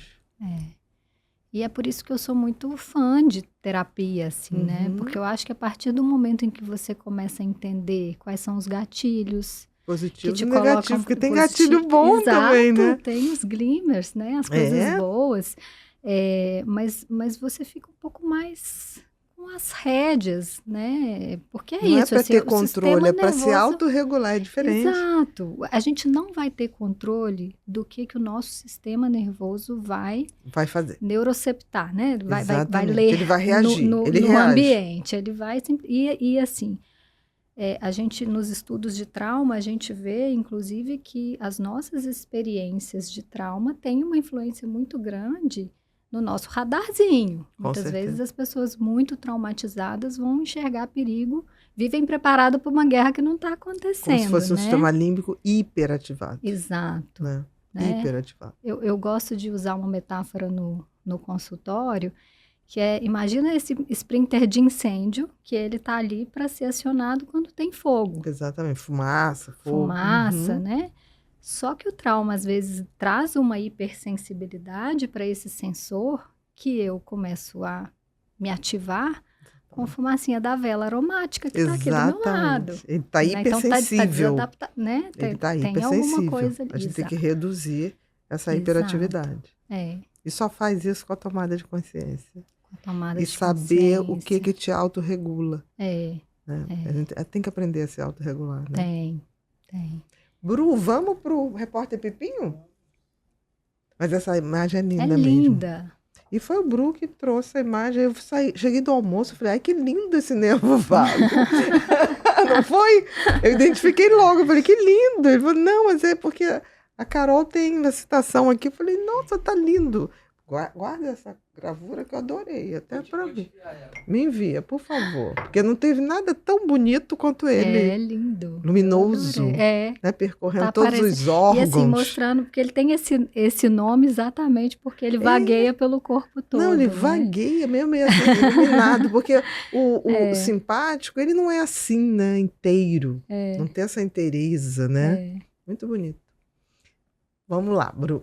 Repórter Pipinho. Vamos lá, Carol. O que é o Repórter Pipinho? Repórter Pipinho são perguntas que vêm da comunidade Ser Humano Sustentável, que são pessoas bem bacanas, você vai ver pelas perguntas, que gostam muito de conhecimento, e 15 dias antes de você vir, a gente libera teu Instagram para eles, elas, todos, e eles mandam perguntas. Então a gente tenta selecionar entre 6 e 10 para dar uma maior amplitude das dúvidas, tirar o maior número de dúvidas. A gente não mexe na pergunta. Agora, se vem 3 perguntas da mesma coisa, a gente escolhe a pergunta mais bem formulada, mas a gente não mexe. Então, às vezes vai ter coisa, não entendi, também não é. A gente quer deixar o mais fidedigno possível. Vamos lá? Vamos. Por que é tão difícil expressar o que a gente sente em um relacionamento, mesmo quando sabe que está tudo travado por dentro. Linda essa Bonito pergunta, isso. né? Eu ia falar isso. Porque eu acho que tem algumas camadas. É difícil expressar muitas vezes aquilo que a gente não tem consciência, né? Então, às vezes, as pessoas nem têm consciência Não sabe do que denominar. estão sentindo, né? Exatamente. Então, acho que a primeira camada é a gente entender o que é estar tudo travado por dentro, o que eu estou sentindo, quais são as necessidades emocionais que não estão sendo atendidas e que eu gostaria de falar, o que está acontecendo. Então, assim, saber disso é o primeiro passo para que a gente consiga expressar isso para o outro. Denominar, né? Colocar Dar legenda. nomes, legendas. Legendar o que a gente está sentindo, né? Então, acho que o primeiro passo é que, às vezes, a gente tem dificuldade realmente de entender, de colocar essa legenda para a gente, para que depois a gente possa expressar para o outro. E aí, depois vem uma outra camada, que é o medo do que o outro vai pensar, sentir, fazer com aquilo que eu estou expressando. Exatamente. Né? Então, muitas vezes é difícil porque a gente tem um medo muito grande do que o outro vai fazer com aquilo. E é um risco real, né? E é um risco real, né? Por isso que nos relacionamentos mais maduros, mais saudáveis, a gente observa essa característica das pessoas terem um senso de segurança em poder ser quem são. Porque aí, se eu tenho esse senso de segurança, eu posso expressar sem achar que eu vou ser rejeitada, abandonada, traída, largada, Exatamente. né? Eu sei que aquela pessoa está ali, ela representa segurança para mim, né? Perfeito, perfeito. Interessante isso que você está colocando, né? Porque assim, se você estiver se relacionando com uma pessoa que realmente usa de poder para manipular, é um risco real. É um risco real. Mas você talvez tenha que aprender isso até para mudar o padrão. Pro dedo podre. Né? Exatamente. Porque não é que você esteja errada em falar, talvez seja a pessoa errada para receber isso. E assim, aí é um problema, porque se você não pode expressar, porque o outro vai fazer algo de mal com aquilo... O problema não é seu com o seu sentimento, exato. É com a utilização que o outro faz disso. E aí talvez ficar ali, né, num lugar em que você não pode ser você ou não pode expressar, algo difícil mesmo. Exatamente. Né? E aí o problema não é o de ser difícil expressar. O problema é o lidar com quem. Com a consequência com quem. Né? Exato. Por isso que a gente também tem que ter essa seletividade. Eu vejo que os casamentos mais bacanas que eu vi, existia uma amizade profunda. Antes de qualquer coisa. Que a base. O Gottman fala muito sobre isso, assim, é a base. E o que dentro da teoria dele fala sobre a amizade? O mapa do amor, que é a disponibilidade de conhecer, de atualizar o aplicativo, a generosidade e a admiração e a habilidade de se voltar um para o outro. Esses 3 pilares vão falar sobre o grau de amizade que esse casal tem. Vai ter. Então, olha como é importante. Com certeza. Né? É essencial. Próxima, Bru. De que forma um vínculo afetivo pode ajudar ou atrapalhar alguém que nunca teve referências de afeto seguro? Maravilhosa essa pergunta, porque se um vínculo afetivo positivo, né, se ele for positivo, se ele for saudável, ele pode representar uma experiência corretiva para aquela pessoa que não teve uma experiência de apego seguro na infância. Então, é como se fosse assim, pela primeira vez, essa pessoa está experienciando, e no corpo, na fisiologia também, né? Não cada é célula. só em cada célula. Isso pode se transformar numa linda experiência corretiva de apego seguro. Né? Então, a pessoa passa a ter um apego mais seguro, uma referência de vínculo saudável. Né? Até que pode acabar um dia, mas tem uma referência e isso pode se tornar familiar. Exatamente. Sabe aquilo que a gente vai buscar, que é mais familiar, né? Claro. Agora, ou atrapalhar, né? De qual forma ele pode atrapalhar? Se ele reforçar todo o sistema de crenças, as emoções, as crenças negativas, as experiências de trauma que essa pessoa teve lá atrás, ele está reforçando o trauma. Né? Então, ele pode ou ser uma experiência corretiva ou ser uma experiência de reforçamento de trauma. Né? Perfeito. Próxima, Bru. Como lidar com a sensação de estar emocionalmente sozinho, mesmo estando dentro de uma relação? Bonita essa pergunta. Linda. E acontece muito. A solidão a dois. A solidão a dois, exatamente. Né? Eu acho que, em primeiro lugar, é a gente entender mesmo, assim, essa emoção, essa necessidade emocional.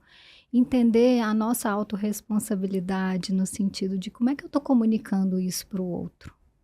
Né? Eu estou comunicando as minhas necessidades emocionais, eu busco, eu estou fazendo pedidos e a outra pessoa está me negando, ou eu também não estou me abrindo, não me comunico, né? Porque eu acho que a autorresponsabilidade é um ponto.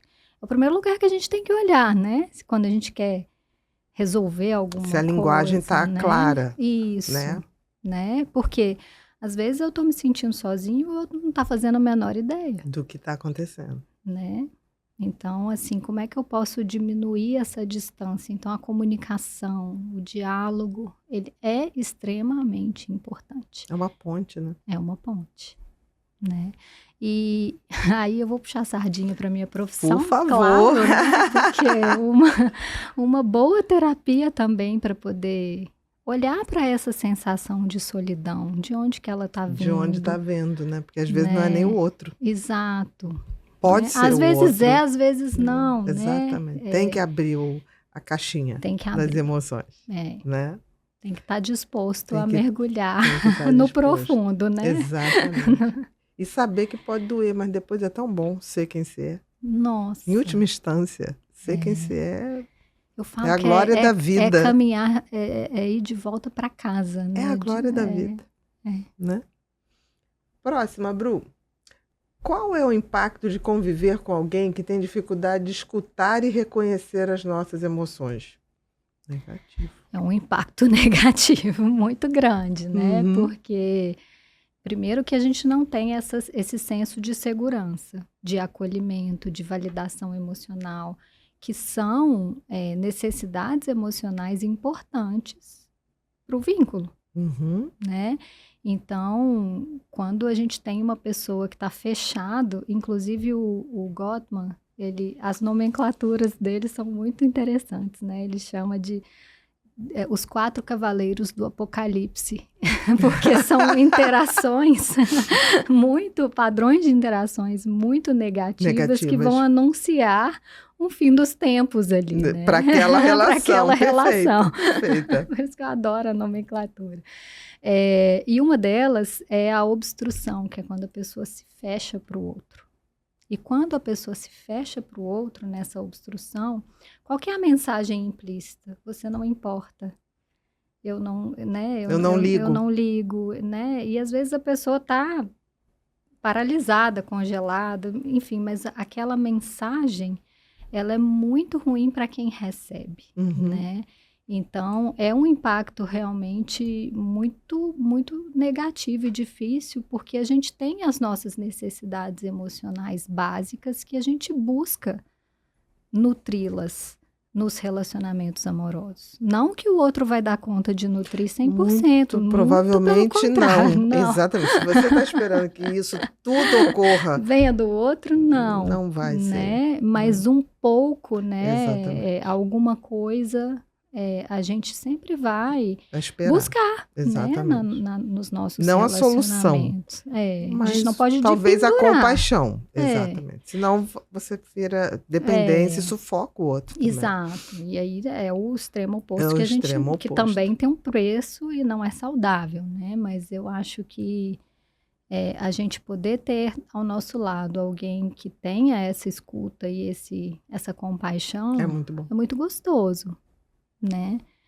Agora, não é uma sentença ou não significa que esse relacionamento não tenha solução ou que existir, né? Talvez seja algo que precisa ser trabalhado Talvez nesse o outro nem relacionamento. saiba, né? Talvez o outro nem saiba.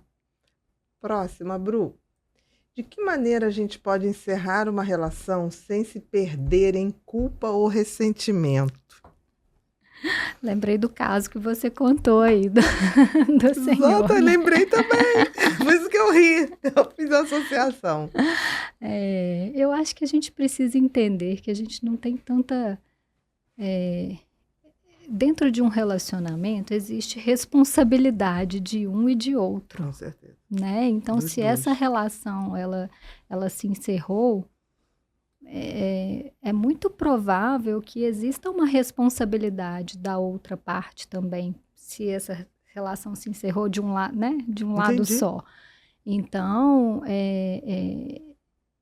a gente ter essa consciência mesmo, né? De que a gente não tem esse poder todo, né? E essa responsabilidade toda sobre a, né? a vida Sobre do a felicidade do Meu outro, Deus, né?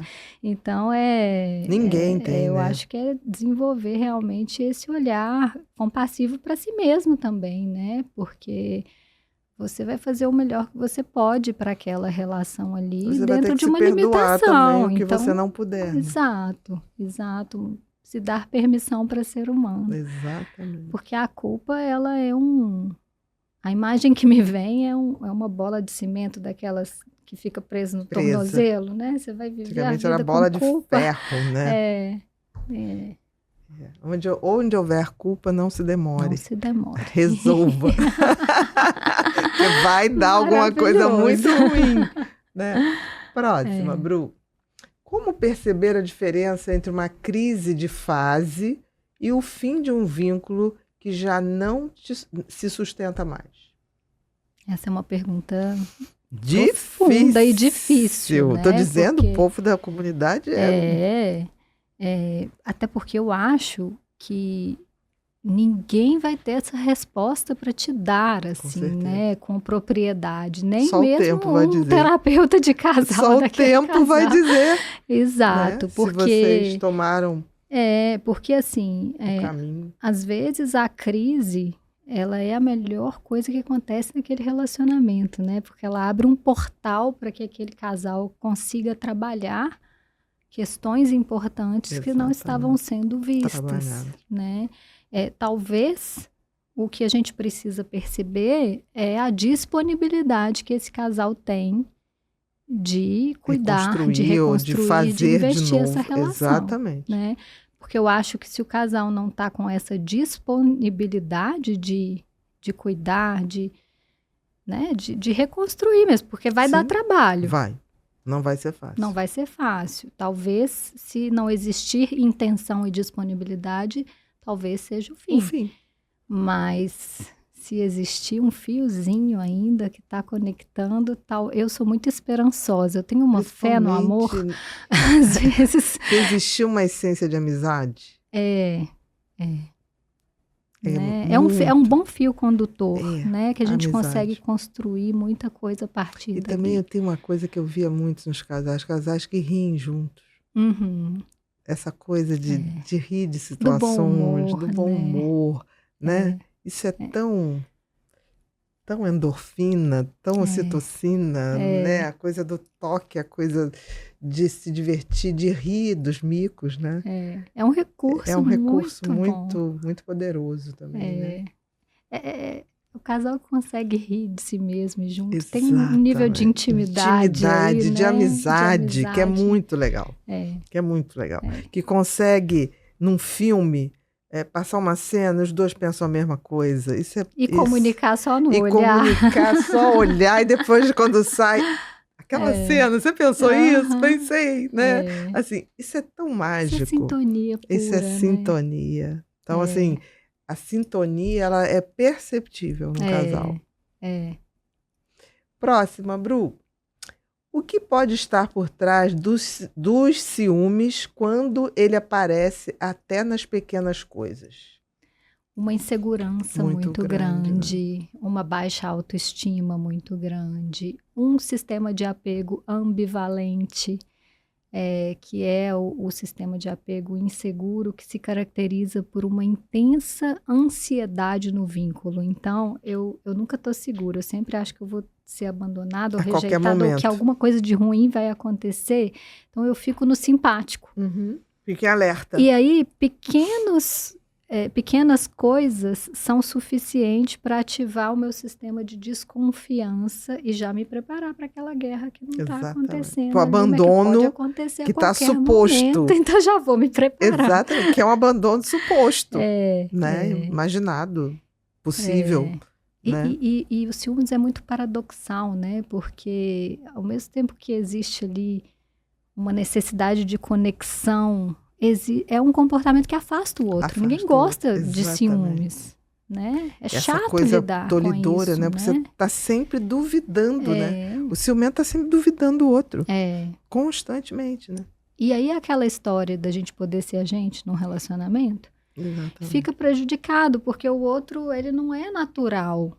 Ele não está à vontade, ele, né? Às vezes ele está ali. Ele não sabe nem o que dizer, qualquer coisa. Eu não posso fazer isso, porque vai estar uma briga. É um campo minado.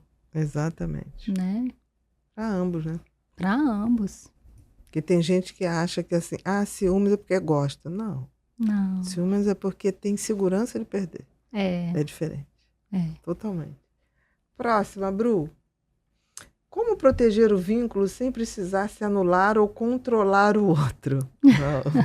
A questão do ciúme, né? É engraçado, porque se anular ou controlar o vínculo, o outro não é proteger o vínculo, é afastar o vínculo. É afastar o vínculo, um vínculo saudável, perfeito, Carol. Então, como proteger o vínculo é não anulando e controlando o outro, né? Fazendo exatamente o contrário, deixando o outro ser quem se é, né?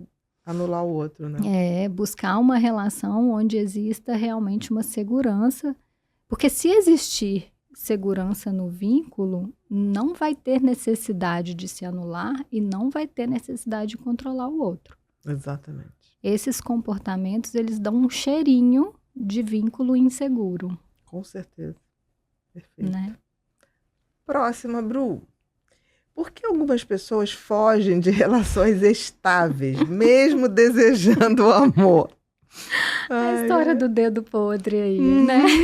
Exatamente. Muitas vezes porque as pessoas buscam o que é familiar. Mesmo que seja sofrido. O que é saudável, né? Então, a gente precisa entender dentro da história de vida dessa pessoa quais são os traumas, qual que é o repertório que essa pessoa teve em relação a vínculo, quais são as crenças negativas, os esquemas que estão ali, aquelas vozinhas que estão ali justificando uma busca que não é saudável, porque acontece com muita frequência. As pessoas desejarem o amor, desejarem um relacionamento saudável, mas quando tem acesso a isso, não se conectar. Exatamente. Né? Pelo contrário, fugir. Fugir, né? Ou ter a química só com aquilo que tem mais, que combina mais com as suas experiências. E às vezes isso é inconsciente. Isso é interessante de falar, porque às vezes as pessoas falam assim, mas teoria do apego, você está falando que aconteceu lá na infância, mas eu tive uma infância maravilhosa. Eu não lembro dessa. Não, imagina. Mas é muito mais sobre o que você percebeu e introjetou da experiência. Que a criança fez a leitura. Exato. Foi o que você falou, não maravilhoso. Não é o evento, que a criança é ruim de interpretação. Ela é boa de reprodução, mas é péssima de interpretação. Exato. E é verdade. Então, se você foge de relacionamento estável e saudável, tem alguma coisa. Tem uma bandeirinha aí pra gente olhar para essa história de vida, para esse chão que a pessoa está caminhando. Exatamente, que ela está pisando em pedrinhas quentes até. Né? Próxima, Bru. O que pode ajudar alguém com apego inseguro a construir relações mais leves e verdadeiras?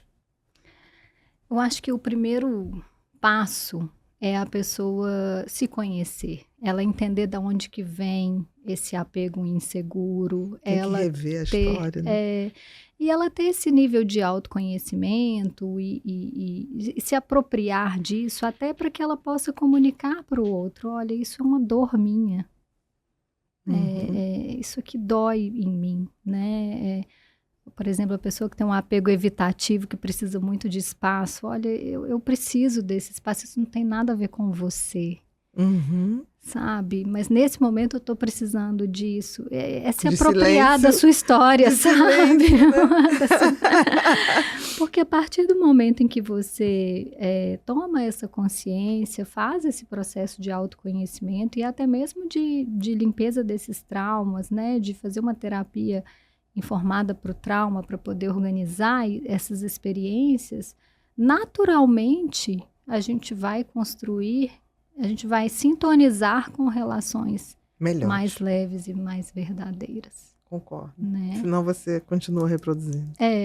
E senão, por exemplo, a palavra verdadeiras me chama a atenção, né? Porque se você não se apropria disso, você vai ter uma tendência de esconder esse lado do outro.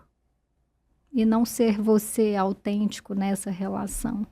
Né? Ser quem se é, né? Ser quem se é. Dos dois lados. Para você viver uma relação verdadeira, né? Senão fica um personagem, né? E tem uma hora que o personagem cansa, né?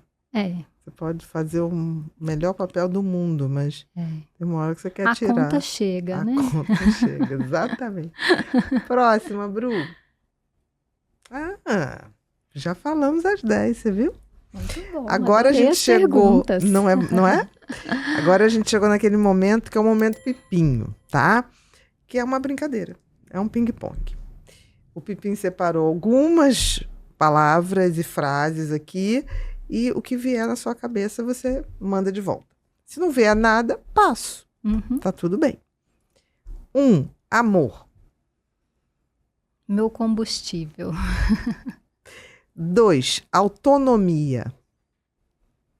Essencial.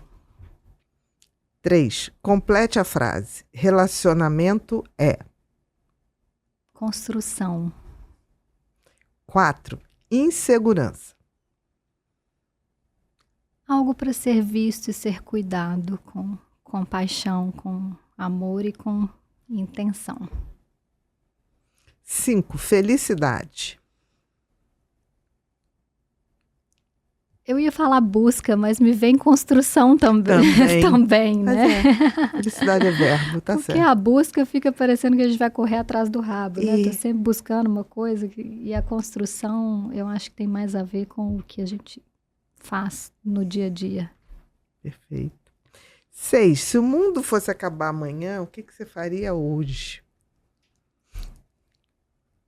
Nossa, a primeira coisa que me veio foi abraçar minhas filhas. Ok, perfeito. Perfeito. Dizer para quem eu amo que eu amo muito. É ficar com as pessoas que dão sentido à minha existência, assim, propósito. Perfeito.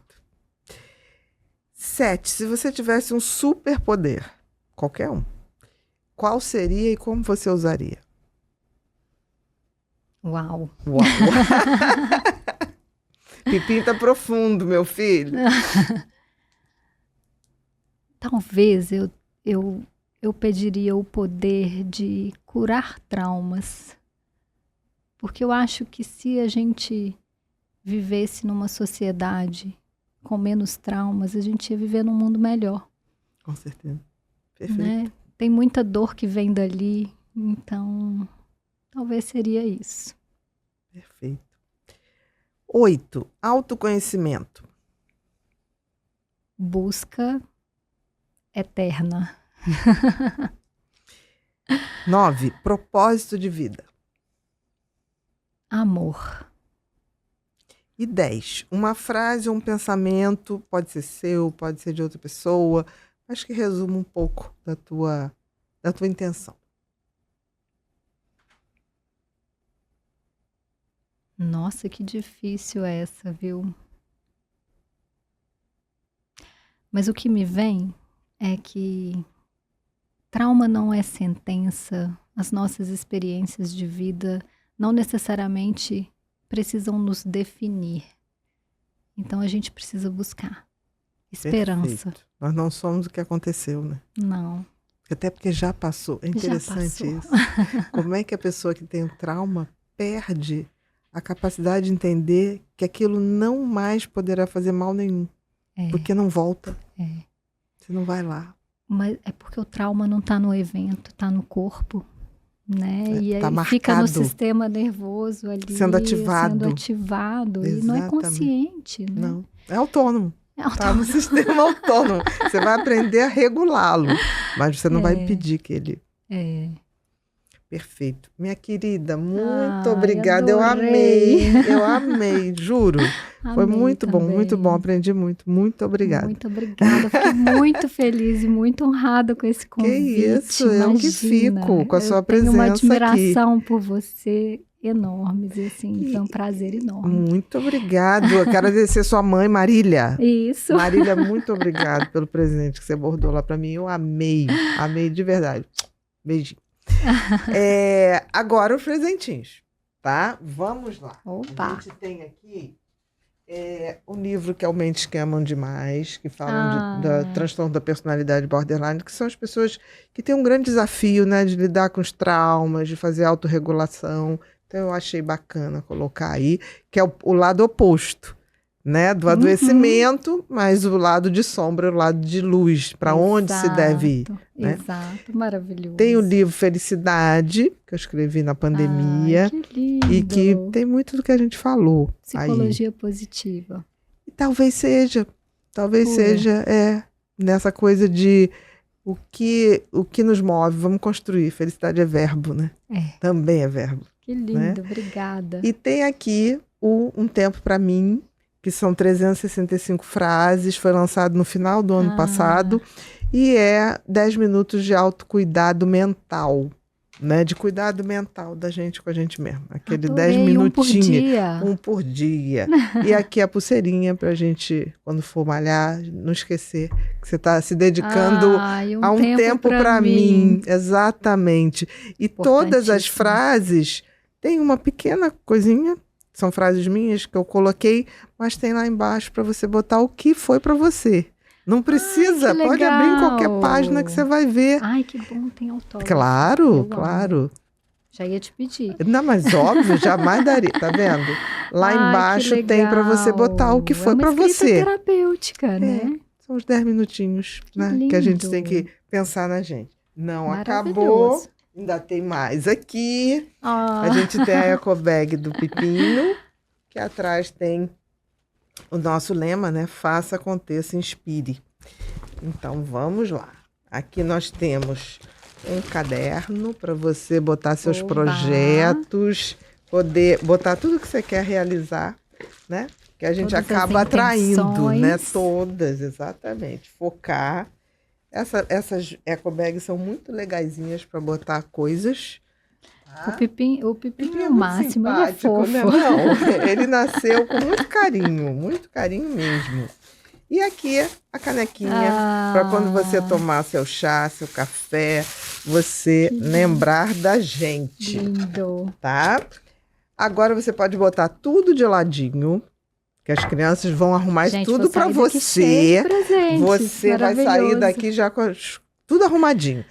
Virar para aquela câmera, agora é mal educada. Leva o microfone com você. Agora você vai falar para as pessoas. Tudo seu. Onde te achar, o que você propõe. Não precisa nem olhar para mim. Bom, nem preparei essa parte. Não tem problema. Não tem problema. Quer pensar um pouquinho? Não, vamos lá, do coração. Convidar as pessoas para seguirem o meu Instagram. Ali eu procuro postar muito do que faz sentido para mim, para minha prática, muito para os profissionais de psicologia. Então, convido aí os psicólogos, terapeutas a conhecerem um pouquinho, porque é uma das minhas intenções e propósitos na empresa, né, no Centro Sofia Bauer, que é a empresa que eu dirijo junto com a doutora Sofia, é formar profissionais informados para o trauma, inovadores, sempre atentos aí ao que a ciência traz de novidade para que a gente possa aplicar e levar o melhor para os nossos pacientes. Então, fazer esse convite mesmo. E a vocês todos, né, ao público geral, É pensar nisso, assim, trauma não é sentença, apego não é sentença, a gente pode e deve sempre procurar o nosso autodesenvolvimento, a nossa felicidade, a nossa busca. Então, fica esse convite para vocês. É isso. Qual é o Instagram? Carol_Perrella, com 2 R's e 2 L's. 2 R's e 2 L's. Perfeito. Isso. Muito obrigada, querida. Obrigada. Que isso. Prazer foi todo meu, pode ter certeza. Queridos, nós estamos finalizando mais um episódio do Pod People. Hoje foi com essa querida Carol Perrella, com 2 R's e 2 L's. Se você não conhece, eu sugiro que você vá agora seguir ela lá no Instagram, que está aparecendo aqui também, para você começar a ter um pouquinho de conhecimento sobre o que é relacionamento, o que nós trazemos, o que nós absorvemos dos outros, para que você possa, enfim, ser alguém de verdade, ser autêntico, não mais se trair para ter boas relações. Aqui na comunidade Pod People, a gente acredita que conhecimento e autoconhecimento é a única maneira da gente se tornar um ser humano melhor.